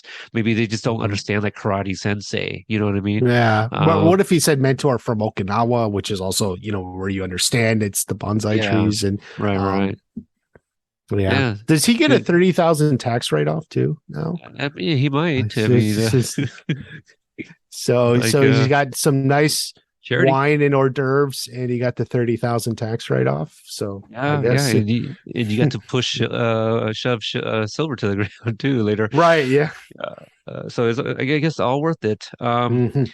So with Terry outbidding, Daniel is visibly not happy. Terry asks everyone to spread the message about this new initiative, Yeah. about Hmm. giving free karate to these teens that don't have the means to pay, I guess. Has anyone else in the valley ever given free karate? I don't think so. No, I mean, when Terry Silver first mentioned it back in '85, I think everyone's been waiting for the free karate. Are you sure I don't know. Daniel didn't do it a year ago, the year before in season two? He did offer, right? Yeah, yeah. I guess you're right. Yeah, I mean, I don't It think his just kids were paying. So, no, that is true, but now under the well, I guess Terry Silver brings up karate, so yeah, it doesn't make sense why Daniel could bring it up. But maybe just because like, well, he just had a champion as well, so I don't mhm. know. Yeah, what's up, Daniel? Come Yeah, on, it's not like you're chasing cloud. Use that cloud. You got it. yeah. Yeah, Yakudo's worth mentioning. Um, Well, I think Silver offers free karate to like needy kids or at need or whatever the word. And I remember yeah, I thinking, forget. what's the income cutoff point where like, oh, sorry, no free karate for you. You got to pay. Yeah, well, I I, mean, I like to yeah. think about these like where's the line drawn? Well, But sure. I'm sure, Terry's probably telling Amber like, hey, just any kid is fine. We're not gonna mhm, check. We're not gonna turn anybody down. yeah. It's all about the legacy, of Hmm. Cobra Kai. Johnny makes a delivery to Lyle, the pawn shop guy. This was a nice surprise, and also I'm gonna categorize this as one of my sequences to maturation for the season here. Yeah, I I would just agree. yeah, you got a little bit of what you had expected, but Hmm. definitely some other things you did not expect. Just a really good conversation between the two. Lyle talks to him about like, the job, like he does it because it pays the bills and allows time for him. What matters the most is the Hmm. kids. So Johnny's a little surprised. He's like, you got kids? I like this line too. He's like, three of them, and you'll never meet them. You're right. Yeah. Well, I unless think he like orders food. right. I think like this is so the big three, like they often talk about like, oh, we come up with, backstories for all the characters or something. I like to think, at least imagine this is a great example of where, their writing came up. I like to think at least, it's somewhere along the way, maybe even back in season one when they first created this character is like, well, what's his backstory? Why does he run this pond? He's got, three kids and he's got to provide for the family, right? And now they find a way to pull that up and actually like Yeah. make something of it. Yeah, I like that. I feel I didn't do the research I should had, and I feel like Matt would have said something if if uh if he wanted to get any word in, but I feel he has at least two kids. So the fact Mhm. that Lyle says three, I was wondering like if Matt was like, well, I got two kids, can I do two? Or he has three kids, maybe he just went with three. I could probably do a quick search, on his Instagram, but I like for some reason like two kids always kind of stuck in my head. So I was kind of Yeah, curious but three about that. kids takes more money, so he needs three shops. So, I guess I guess so. I just wonder sometimes, when we hear something about like some of these characters, like how much is that is real for the actor as well, you know? hmm. I mean, yeah, I don't know, but Yeah. I'm seeing two kids or could be three. Is it three? two or three. Three. Yeah, three kids. Nope, that's correct. Three kids. Oh, Yep. who So knows? so he's Maybe got it. three. Yep, three indeed. So there we go. So yeah, see, so I wonder if that obviously was written because he got three. Yeah, So I maybe written or rewritten, yeah, or who knows? rewritten or whatever it was. Yeah, I'm always just curious is all, just to kind of see you know how much of a collaboration, right? Like we hear, right? Like, oh, they often let the actors get to kind of say what they feel their character would say, or things like Hmm. that. So Hmm. Lyle could have said something else, and then he's like, "Hey, I got three kids. I want to say three kids." So just one of those things. Like the more you know, I just like Right, that, right? That's why we have these long form discussions. right. And so let's see. Any other thoughts about this sequence here? I know that Lyle offers him like a taquito. He's like, I already ate one. It tastes like shit Yeah, or yeah, something. classic Johnny. Yeah, He throws the whole thing away. But I guess yeah. if Johnny opened up your food, I don't know. I If he, mean, if he took it when you were offering it, it's okay. If he takes it before he even got there, no, no, no, no. I'm right. gonna throw it away. Well, not only that, Lyle didn't see this, but Johnny, used the restroom while driving, so we don't know if he washed his hands. That's well, yeah, true, true. It's I just- think like Lyle knows Johnny well enough at this point. Like, like Well, yeah, yeah. well, in that case, like I feel if Johnny walked in with his food, I think I would just throw it right in, in the trash. Like I don't want this from you. I want somebody else. Let's see. Lost my spot here. Shannon gets a call. Is this it? No. Charity. I lost my spot. Lyle. Yeah, we're Okay. So Robbie goes to talk to Kenny, tries to talk him into leaving Cobra Kai, and it definitely doesn't go the way he thought. And Kenny tells him that he's not a quitter. And then we got the slide race, champ versus champ, from Miyagi-Do in the Cobra Kai. Eli's donut was deflated, and everyone starts chanting cheater. Now, I had wondered if there was going to be more of a focus on like Tori reacting to being called cheater because of the tournament. mhm. But I mean, she has a like a facial It's like reaction, but subtle, yeah. Like they very, do it as subtle. yeah. So like they sort of hit the idea, but not like hammer it hard. Yeah. Yeah, but I just, because we saw her like looking at the trophy earlier in the season, I just kind of felt like this could have been something there, but maybe it was something that was filmed and trimmed down, that could be something too. That's true. Editing. There's Hmm. a lot of different things. Eli and Kenny has some words. Who tries to sucker punch him? Definitely not. I mean, it's a form of strike first. What do you think of that? Um, well, yeah, I guess that is, yeah, a strike first. Not always successful, but I mean, clearly Eli was anticipating it. Let's although you know what, see. yeah, he goes into a stance first. So like it's not a very effective to strike first if you 100% telegraph it like in Right. That's advance. true. That's Yeah. true. Yeah. So yeah, here, go ahead, hit me. Oh no, no, turns around like, okay, well, kind of baited him into doing that. But Kenny does land a punch. And Mhm. let's see, but Eli gets pushed into the pool by Robbie, and Miguel tries to intervene, but they all get kicked out by the lifeguard. I Mhm. think he's the only one. I don't know if I saw any other lifeguard turn around. Maybe I just really wasn't looking. But No, this is definitely a one lifeguard water park. oh, okay, yeah. I mean, it's not that big. I mean, I feel like Yeah. one lifeguard per like 100 people should be okay. Right. It's it Should, that's one lifeguard more than they have police in the whole city. So that's would have been funny to see like Stingray as a lifeguard. oh boy. Like, yeah, like, I thought you can't be around kids. Anyway, Shannon gets a call from Johnny's car phone, which I don't think this peak Johnny moment gets talked about enough. She's like, I don't think it's called car phone. He's just in a car talking on his well, I guess it's still a smartphone, just not in the greatest condition. Mhm. He wants Robbie for the summer, says all the right things, and Shannon agrees. And she mentions a point, because he like apologizes for, how he was and whatnot back in the day. She's like, we were young and dumb, and I was like, well, hold on now. Johnny's supposed to be like, I don't know the exact, right? Like let's just say 50. Okay, Robbie's Mhm. 16. That puts him early 30s.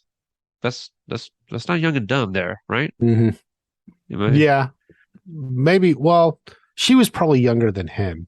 Okay, Um that makes more sense. yeah, I think that's part of it because I think both Shannon and Amanda are younger than Johnny and Daniel. I would I I would don't know. say I don't know. that. I don't know how much. Like, I mean, I haven't like quite figured it out, but I always got a little bit of that impression at the very least. So, Yeah, um, I had mentioned at the top of the show that I already started kind of taking the notes for episode five. mhm. And there's a moment I was trying to like, man, how much younger is Amanda than Daniel? Because I didn't get the impression that Amanda was like much younger than Jessica, you know. So we'll get there. So that's something to kind of think about Yeah, ahead. yeah. We'll talk about that there. Yeah. Yeah. So, yeah, I just mentioned in this, I was looking that this is where I was like, yeah, well, he's like, I want Robbie to stay with me, and then I thought, well, why would Robbie want to stay with you? Her parents' place sounds great, Right. and he's about to break up with Tori. Keep in mind, Yeah. so like by when Johnny sees Robbie to tell him this, he just broke up with Tori, right? Right. Yeah. Which is going to happen, but like I don't know. I guess Robbie doesn't care about his grandparents. So Yeah. Yeah. And you know, like even though they just broken up, there's those feelings are still there, right? Like mhm. I still remember being young, and even after a breakup, like you still have like that bit of hope of Mhm. reconnecting, you know. And so like if he goes to this island, he's not gonna see Tori, right? Like so if he Yeah. stays in town with Johnny, even with Shannon, you know, there's still that chance that they can possibly kind of make up or something. So Although he's the one that ends it with her, so right, what wish yeah. we could talk about that. You skipped a scene though. You skipped Oh, when Silver knocks Daniel over in the oh, or geez. Daniel knocks Silver over and he I destroys the did, bonsais. yeah. I guess I mentioned it and didn't write it down. Interesting. Yeah, go ahead. Go ahead. Yeah. Did you some thoughts on that? I mean, I did find it funny that Daniel was just like, I didn't push him that hard. Right. Yeah, that's I did push him that. I did push him that hard. I'm a Yeah, karate master. but you know, if right, if a tree that tall like falls and there's all those Yeah. people around, do you hear it? You Yeah. know, like I think so. And this is really one of the few moments where you can really, if you're paying attention, you can get Silver like where he says to Daniel, "Oh, I told her, she's or whatever about you. You're a horrible person." I forget his exact Oh, line. no. I know Yeah. what you're talking about now. Yeah, no, I am almost certain that I put that down because it was something about silver catches. Yeah. I Oh, just okay. wrote, Yeah, yeah, he I bad did. mouthed Amanda. Yeah. I totally skipped the entire paragraph I wrote here, or ish. Daniel catches the end of a conversation Terry has with Eva about Amanda, Right. confronts Terry about it, hook, line, and sinker. Right. And it's a misunderstanding, but Eva didn't want to hear him out and ruins it for Amanda, who's nearly in tears, thanks him before leaving. Yeah, it Mhm. was really sad. I mean, Yeah. Amanda really wanted that seat. She really, you get hors d'oeuvres and an open bar and very delicate Good wine, wines, and 2013, you know, you get to 2013, that's a tell to good year. all your friends you post on Facebook how you work on this charity board. So I Yeah, mean, it's right, it's a right. win-win-win, you know. You put it in your Um, LinkedIn, you know, the yeah, charity board. yeah. Yeah, Put it in I your think it looks LinkedIn. great. You talk to your friends. So what charity boards are Uh, you on? You You know, don't care about underprivileged kids? just on the note of age, right? Like I mentioned to you off mic that I just got this new phone. Right. The phone expert, I believe is what is on his name tag. Phone Oh, expert. Yeah. Not even, you know, sales rep or whatever. I like that, phone expert. But anyway, he when he took my ID, he was like, "Oh, you were born in, sorry if you got muffled there, you know, my birth year." But he was like, I thought you were like 29." I was like, "Oh, thanks, you know, yeah, appreciate that." I don't get that a lot, but I do hear it. Thank you, you know, kind of just humoring him. And then later on, I forgot exactly what we're talking about. He was like, "Bro, you know, I know I mentioned you almost you look 29, but you're about to show your age here in your memory." I was like, "Oh no." So he really busted my balls a little bit there. It was pretty good. Mhm. He was a cool guy. Mhm. Yeah, anyway, so I just thought it was funny, you know, kind of just growing up and kind of acting our ages now because of Yeah. social media and technology. Right. Yeah, it's just Daniel, man, Terry's really his poison, you know, like Mhm. you know, what's that one thing that Amy said about it was in our group. I don't think I mentioned it on the pod, but Amy was kind of piggybacking on me mentioning how Daniel left the attorney a voice message, not thinking that, hey, it's gonna like, oh, you don't think that's gonna get back to Terry Silver, Mhm. and in our group, she was like, yeah, Daniel, why don't you just send him an email and like CC Terry Silver, right? Yes, like CCM, yeah, yeah. but you knew that he was gonna do this, and he Mhm. is doing it, and now you're still falling for it. It I would don't be like understand. you tweeted him and then he tagged him. You're the former client of at Terry Silver, like Yeah, yeah, yeah, yeah, same kind of thing. But yeah, Terry's gonna allow those tags, right? So right. he wants to see them all. Um, all right, I keep scrolling. I keep losing my spot because I don't know. My thumb has a mind of its own for some reason. I'm just like Oh, it's just scrolling up and down for no reason. I'm not even reading. okay. We Yeah, should be at the yeah. parking lot now. Parking lot. All right, To so get to the so yeah, the breakup scene with Robbie and Tori now. right. So Young and Dumb, Shannon's happy for him. We find out that he was on the call the whole time, which was funny, and All right, yeah. Paul was in the back seat and missed a stop. So in the credits, it has him as like college guy, I think, or something like that. But he's been credited as Paul before. So when I saw him, I was like, he looks a lot like Paul. But if that's Paul, they would have said Paul. And for those that Mhm. don't remember, he was one of the first couple students that walked into Miyagi-Do. I was like, "What? You're gonna wait? We're gonna pay you to do chores or something?" And then he shows up in season three getting a car Oh, wash, right. but instead getting Chris's nipple all over his windshield. Right. Yeah. So there you go. Paul's here for the third So time. he's been around, yeah.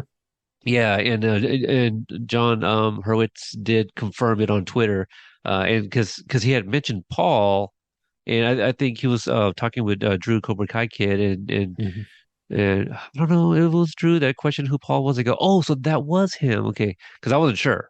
Anyway, so there you guys go. There you The go. more you know. Tori and nope, yep, Tori and Robbie are in the Mhm. parking lot, and we were catching the end of their convo. She's not leaving Cobra Kai, and Robbie breaks up with her. Miguel sees Robbie while looking for Sam, and decides to go after him. And their little back and forth here. Like Johnny or Robbie had some colors of Johnny, which I also kind of caught in season two at the beach club. What is that, 204? I believe that's correct. And it's where, oh God, Robbie says something to like Trey and Cruz, When and it's he's a talking to them, yeah. yeah, there was something that he says that Johnny has said before, but this is another thing where Robbie says, "You don't know what you're talking about," which Johnny says to Daniel all the time, right? When it's a misunderstanding, you don't know what you're talking about. Always Mhm. says that. But this is where Johnny shows up and tries to say, like, "Hey, we're gonna be like friends." Yeah, I thought we were like Yeah, friends now or yeah, something like, yeah, yeah. yeah. And then we get the what we saw in the trailer, Right. Mhm. right? So Let's see. there's a lot going here. Yes. Robbie, so back to Robbie and Tori. Um, he's breaking up with her and like so we know like I don't know, like I feel like we never got Robbie's full turn from Cobra Kai. Like at the end of four, he goes back to Johnny and All right. and that scene there in the dojo and so like we see him going back to the Johnny and I guess it was like Cobra Kai didn't satisfy or maybe satisfy is not the right word but like he didn't find in Cobra Kai what he was looking for but I feel Do you think maybe but we he never just saw stopped like looking? his opposition like wait this has made me bad or something like or like it was it wasn't helping Kenny the way he hoped it would. I don't know. Yeah. But like it's obviously now important to him.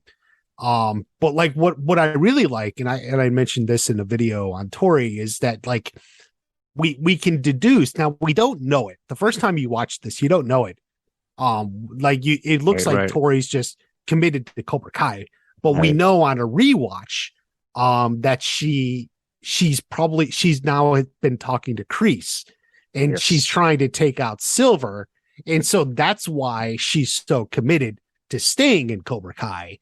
Correct. And this is like really hard now because she's trying to work with Kreese. And that's something I really like about this sequence here is on the rewatch, it's a lot better, and you because now you can sort of piece this together and you know what's going on. So that's something I like about that.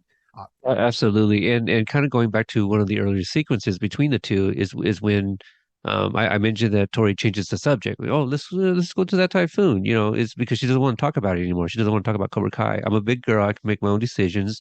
Let's just do our thing. We're at the water park, right? Right. So She's working yeah, undercover as right, Kreese would say it. So right. But she yeah, knows what's that's up. She's at a water park. Let's enjoy ourselves. Let's not right. lay out in the shade like some of these other losers.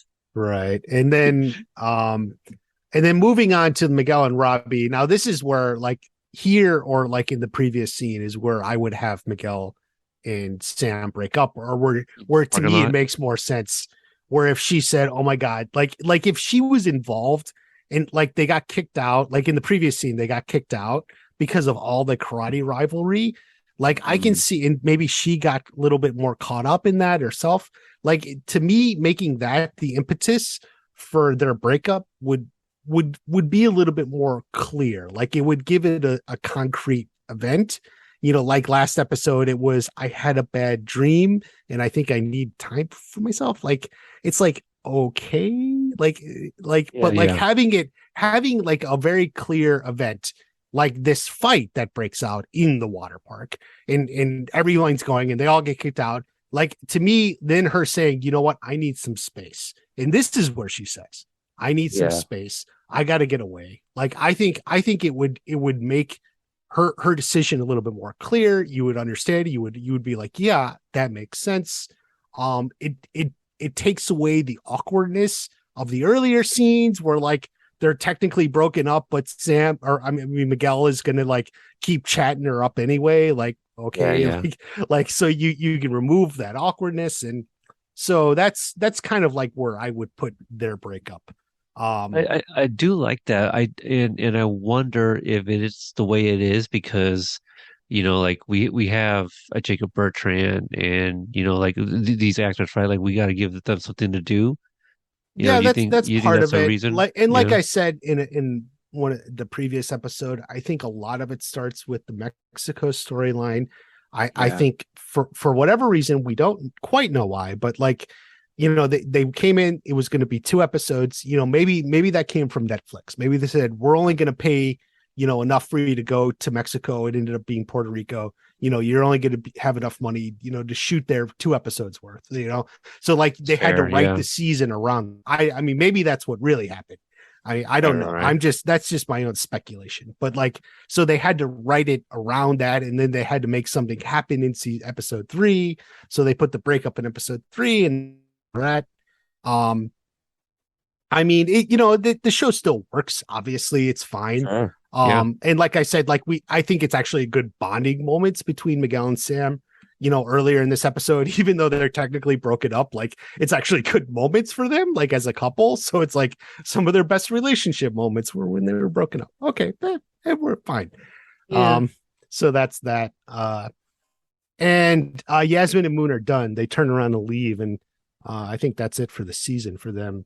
So Yeah. They uh, I guess getting thrown out, yeah, they just had enough of it.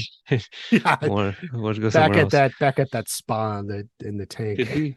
Could be. I'm trying to think. Like, is it really? It might be. Let's see here. And then we go back to the LaRusso's home.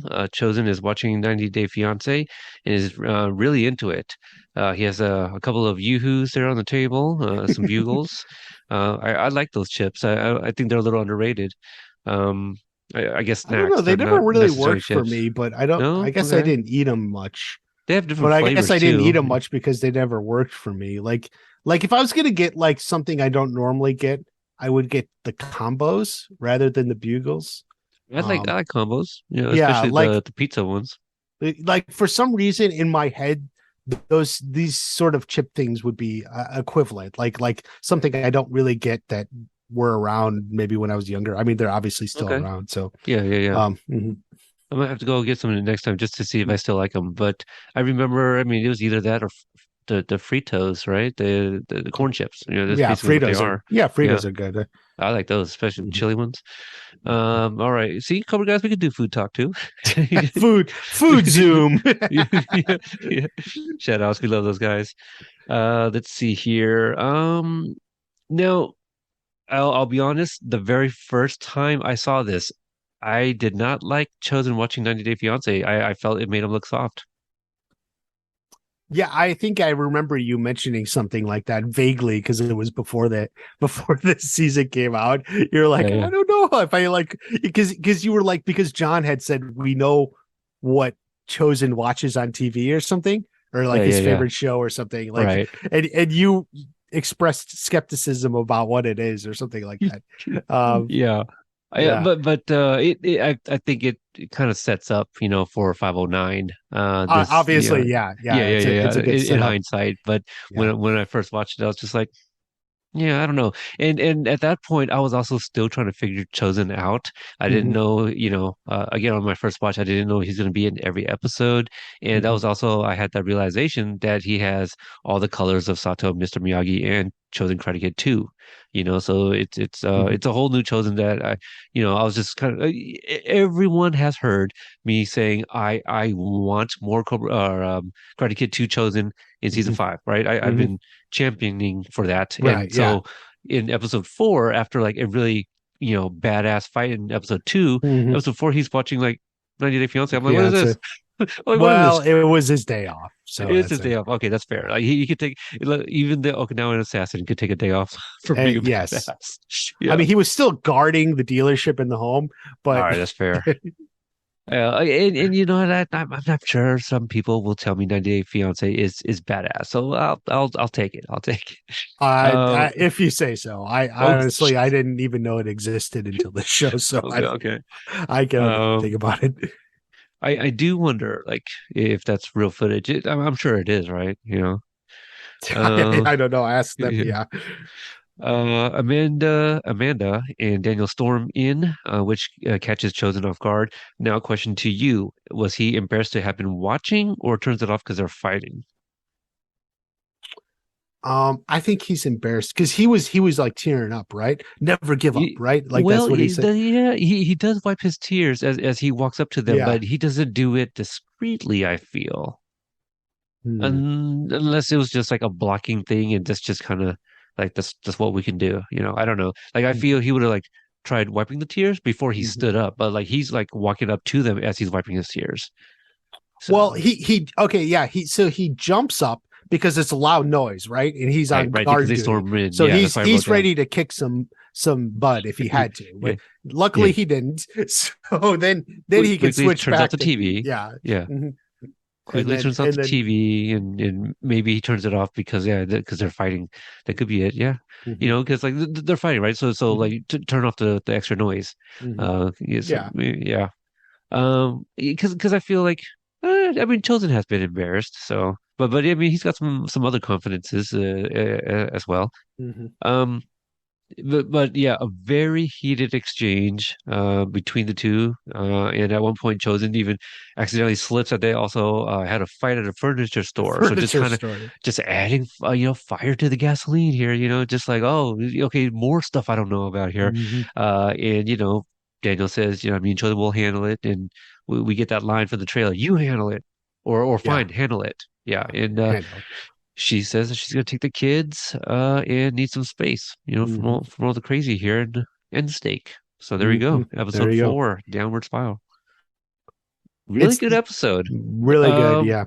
yeah, a lot of great sequences. Don't love the water park, but it's just Well, there's a lot going on. you know what about the water park? There's definitely a segment of the fandom that was really, really hyped for it. Like I had made a video about like the water park rumble, like the fight or whatever it's going to be at the water park, and it was really before the season. It was like one of the hottest things I had put out, and actually I regret not making it sooner.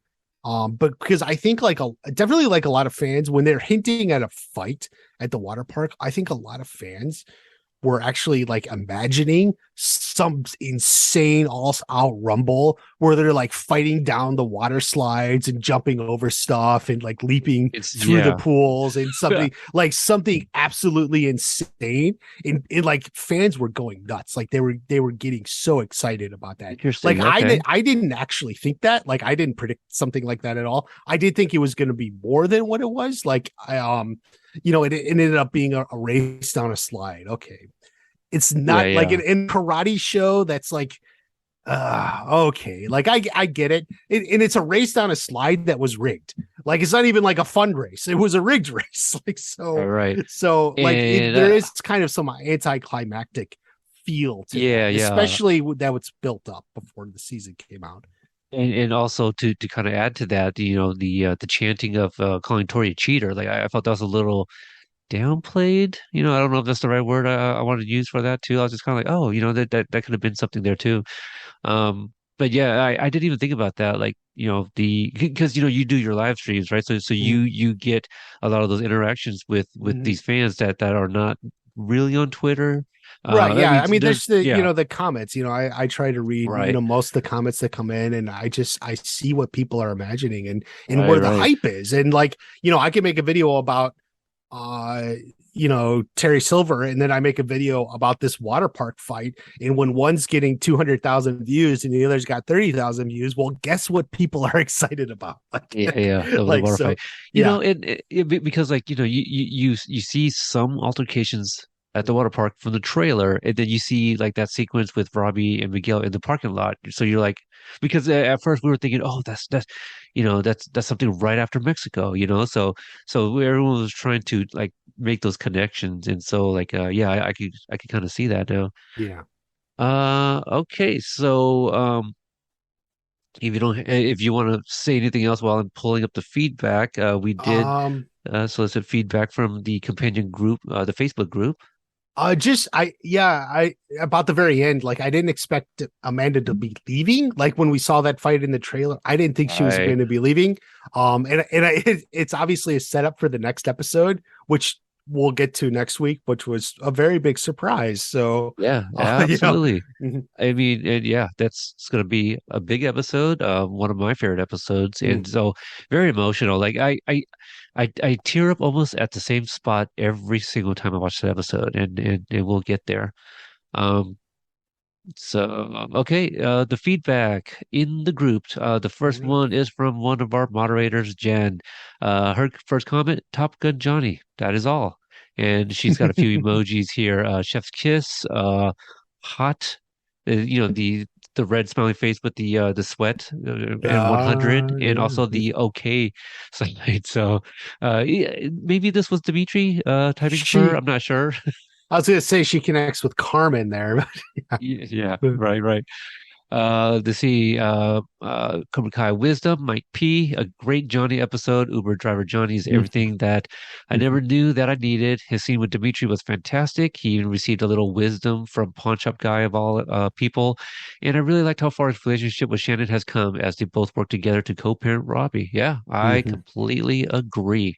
Yeah. That's a good one. Gosh, just this was 4 weeks ago that I put this thread up. Oh, I Uh, didn't know it was out that long.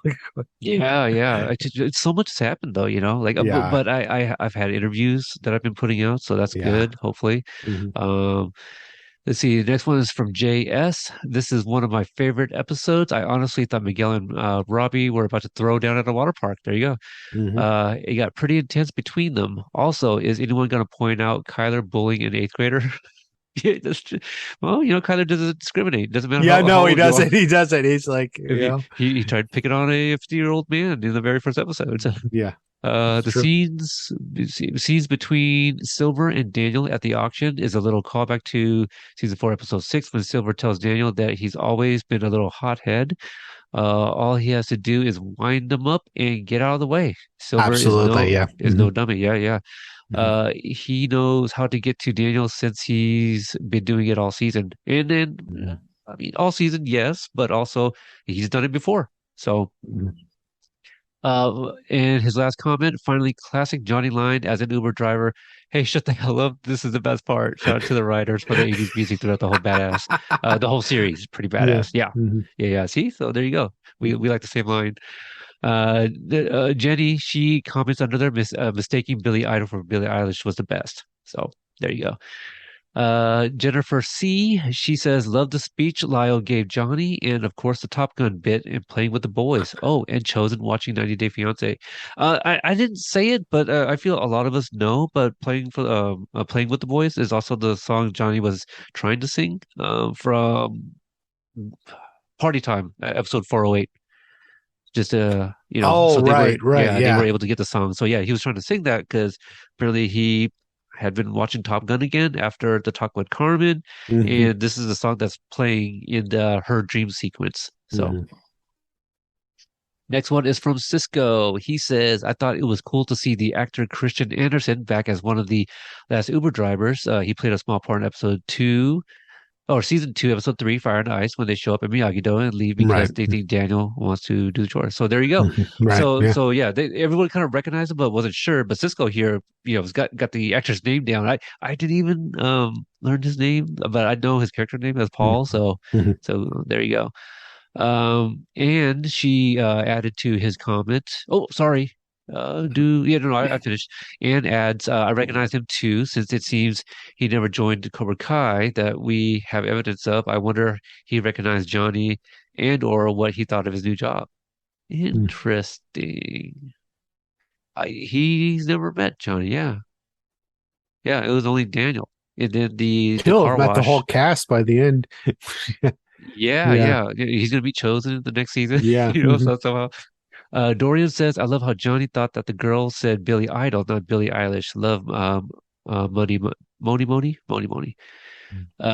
Jenny H, she says, didn't love this episode overall. Thought the turf war nonsense with the kids was just filler and unnecessary. Liked the quote unquote wise janitor moment with Lyle and Johnny and the scenes with Shannon and Johnny, so different from them in season one. Silver's manipulation in this episode is astounding and so well played by Tig. I agree. Yeah, we Hmm. touched on all Oh, that. yeah, absolutely. Before you say anything, if you were going to say anything, Amy added, I like seeing the children act like actual children for a change. A water slide challenge and throwing people into pools is far more believable than a home invasion and school riot, so it was a welcome change of pace for me. Interesting. That's, I Uh, mean, she's certainly correct. I mean, that's is definitely, even if people wanted an all out water park fight rumble, she's definitely right. It is a little bit more, act to your age, I guess. And speaking of parallels, I mean, it kind of just reminds me of the drive-in, right? I mean, I Hmm. we saw a still from the drive-in, and I feel we all probably anticipated one, but what we got was, sprinklers at a baseball diamond, Right. Yeah. you know? Bit of a So misdirect. Yeah. yeah. Emily B, she shares a tweet from Billy Idol. Moni Moni on episode four, a new series of Cobra Kai series, Sweep the Leg. So there you go. Mhm. So Billy Idol. Um, Allie K, she says moments I loved in this episode. One, Johnny's conversation with pawn shop guy. Number two, Johnny apologizing to Shannon. This shows major growth. Would you say maturation? I would. Three, Tori being reminded that Cobras cheat and seeing that Kenny has already been influenced by Cobra Kai as it was him who sabotaged the inflatable. Interesting. So she was seeing that as more about Kenny and not her being called a cheater. Or there's a little bit of both, but she's seeing it more of like Tori's POV as it was Yeah. I Kenny guess being like consumed. in fairness to, if we look strictly at Tori's point of view, she could be just also confused in the scene. Like, what do you mean cheating? Like it was a Right, water right. slide. Like she doesn't know what happened. So Well, I mean, she doesn't even know who did it. Wait, Kenny did it? Like, yeah, Well, like I he think, could just be saying stuff like, well, Eli's the one that started the chant. It's like, hey, they cheated. I think he knows. I don't remember if he says anything about Kenny, but Kenny's the one that handed him the tube, so he knows it was Kenny. I don't Yeah. remember if Kenny was like in the vicinity of him. Does he direct anything towards Mhm. Kenny? But yeah, there's a lot going on there for sure. Yeah. But I think that was an interesting point here that she brings up as well. Mhm. For the shots of the charity event around the pool, little did we know what an important role it was going to play in episode 10. The pool. Yeah.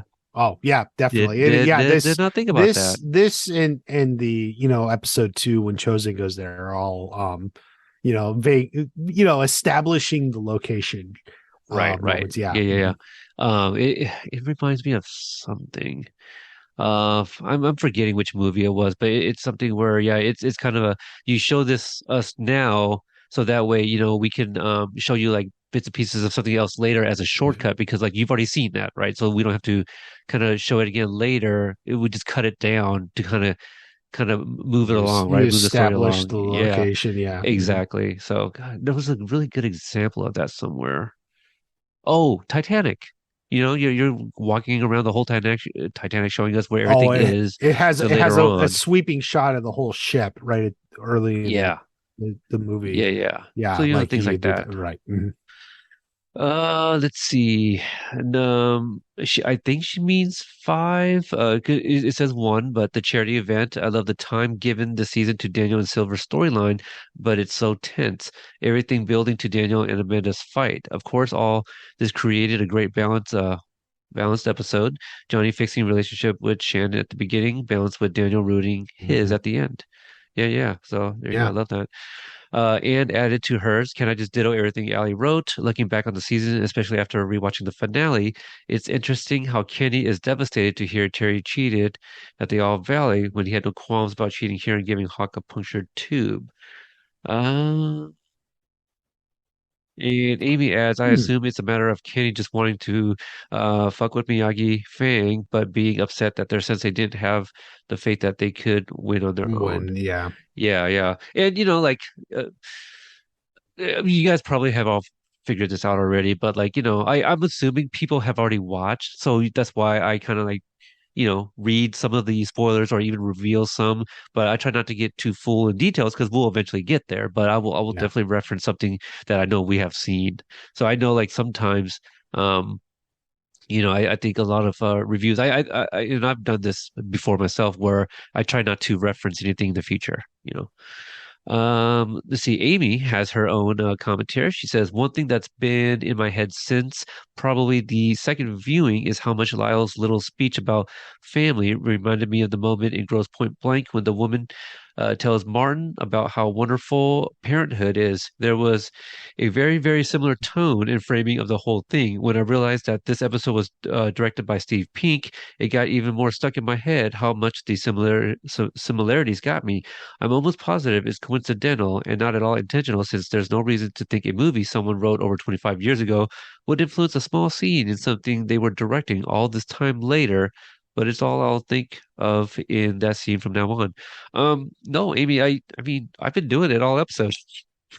Right? Like just kind of making references. Oh, Terminator 2, her connections might be a little bit more valid than mine, but I'm doing it. Sometimes if you just have similar story beats or similar themes, yeah, a scene like in a show will echo and it seems so similar to something right from a movie decades ago, literally. So, Yeah, but I mean, clearly is effective, right? Like, right. it Mhm. yeah, yeah. So it's a writing choice. I'm sure. Mhm.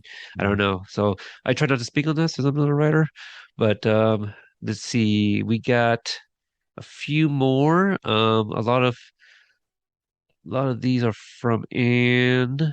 So, okay, Anne says, one thing that drives me crazy is the way Lyle indicates that he has three of anything. The way he holds up his fingers like a backward okay sign makes me think of Trump supporters flashing it in videos in 2020. He did it twice in this episode, and Well, and that's how you would hold up three in Europe, right? With your middle ring finger and pinky. That's what he does, right? That's what he's referring to.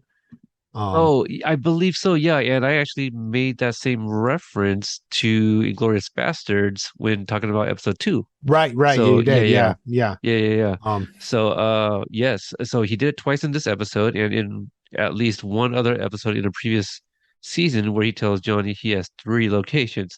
How do you show three? Like an OK sign?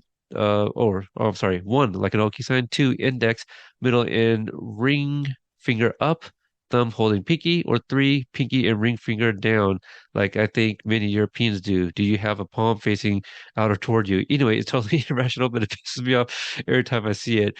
I wouldn't say I have something like that, but something that reminds me of that kind of it doesn't drive me crazy, but I always I remember taking it to Facebook years ago because my 10-year-old son, I think he was 5, and we were counting five, and I think he started with his thumb. mhm. And I feel most people start with their Index pointer finger, finger. Yeah, index yeah. finger. Mhm. So how do you Right. do it? Yeah, definitely. I would start with my index, and the thumb comes last. But Yeah, I'm trying to remember my nephew who's like 5 that where you were doing counting, and he did something like that. I don't remember what it is. I'll have to ask my sister, yeah. his mom. It But it it yeah, doesn't piss like me off. It'll make my teeth itch because it will get my attention. Like, oh, you start with your thumb, and then we'll have that uh, conversation. But yeah. So yeah, it's just one of those things. I honestly I don't even notice. Like I guess I guess it's not something that clicks with me or Oh, and I'll tell you what. If I ever speak with Matt, that will come up. something. Actually, Let's see. I'm watching the scene as he says it, but like as he's like pulling it out, the three, like it's like he's gesturing to him, like he's gesturing it, almost like he's giving the middle finger, but he's holding up three fingers. Maybe it's like fuck you, Johnny, with these three fingers. Well, not that, but like yeah, it's Like just it's like part of because it's clearly like part of his performance, like he's gesturing uh, like three. you'll never see these Yeah. three kids of mine. Let's see, she adds, I'm thinking about the implications of Johnny saying his mother's maiden name is Brown. I did think about that, but not too much on it. If we're meant to think that he's related to Bobby, then how, oh, I didn't even think about that. Then how was Laura so poor before Sid? If Laura and Bobby's dad are siblings, how could he let her be so destitute? I How wonder did if they even made that connection. I feel like they come up with Brown is because it's the most generic name. Like they were yeah, just trying to pick like a generic name.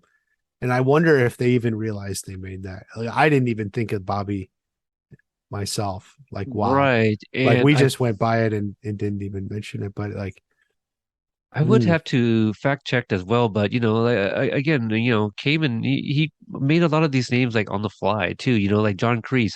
I think well, Kim Martin Sun Cove. Young, right? Like, I mean, it was just something like he just kind of made up and is now a character in the series. But like, Right. yeah. Yeah. No, but just like Martin Cove, when I interviewed him, I think he was like my ninth interview, Mhm. and I had asked about I don't remember the question, but he had mentioned that he was just Crease, and he had asked the writer like, well, what's his first name? And he's just like, John. Whatever It was like, right. but He there's a just came up. Johnny. Yeah. Yeah. Right. But what I'm getting at is like when he came up with Bobby Brown, I was like, I mean. I feel like the other Bobby Brown was like on the rise as well in the 80s, unless that was just still too young because Maybe. Bobby Brown goes solo like towards the end of the 80s. Anyway, so yeah, it's just one of those things. Mhm.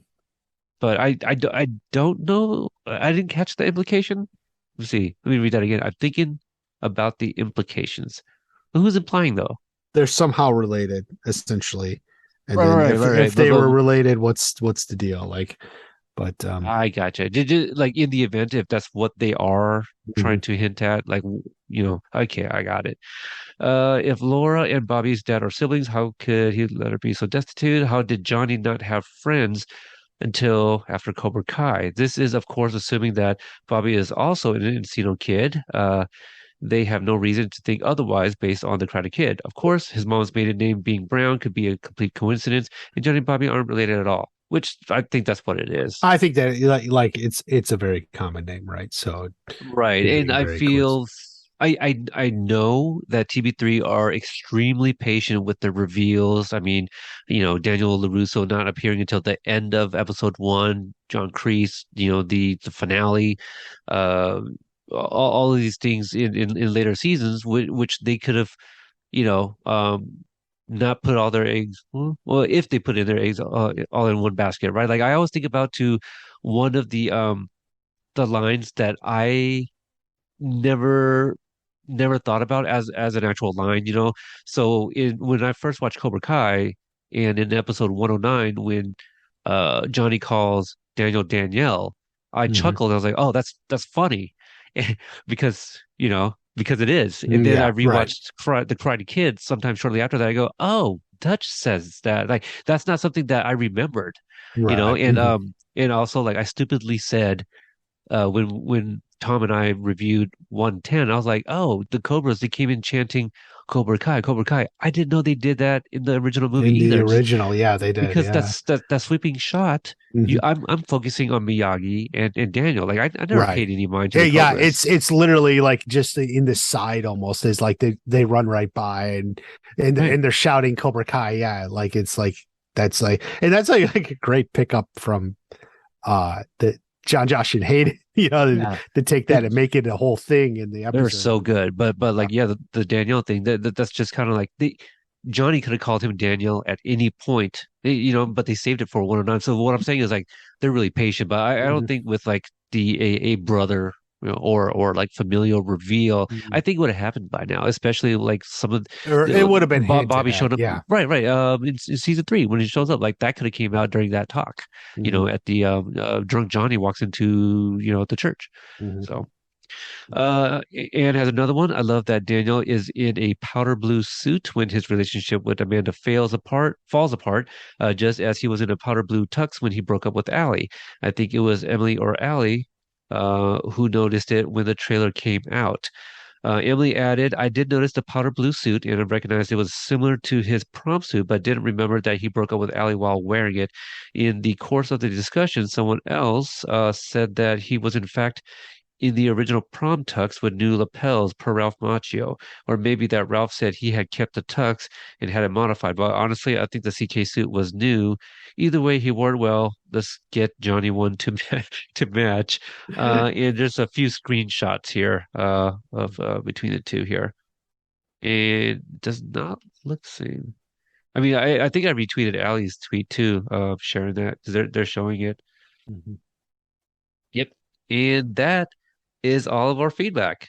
All right. So yeah, I want to thank everybody for leaving all the feedback in our group, Facebook group thread. So if anyone's interested, join the group. There's a couple questions, answer them.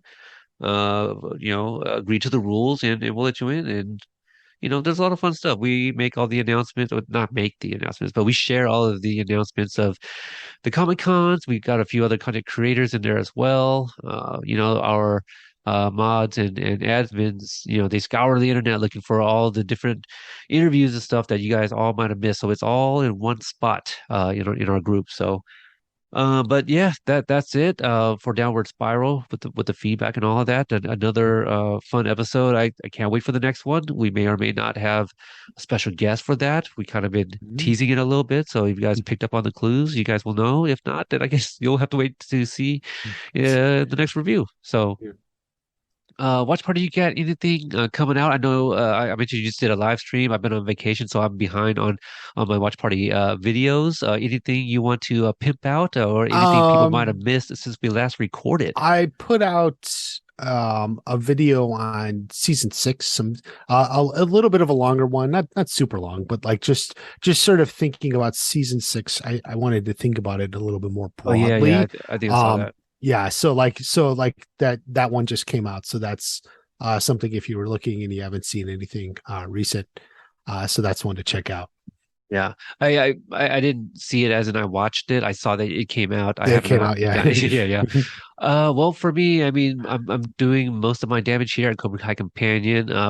Postalgic has been taking a huge hiatus, but hoping to throw an episode of it kind of depends on Mariano, my co-host over there, if he's able to get in on this Weird Al watch, and it'll go on both feeds. But the reason I'm kind of bringing up nostalgic and stuff like that, I've been thinking a lot about, the companion podcast network, which I have Mm-hmm. teased like before the, season Hmm. five.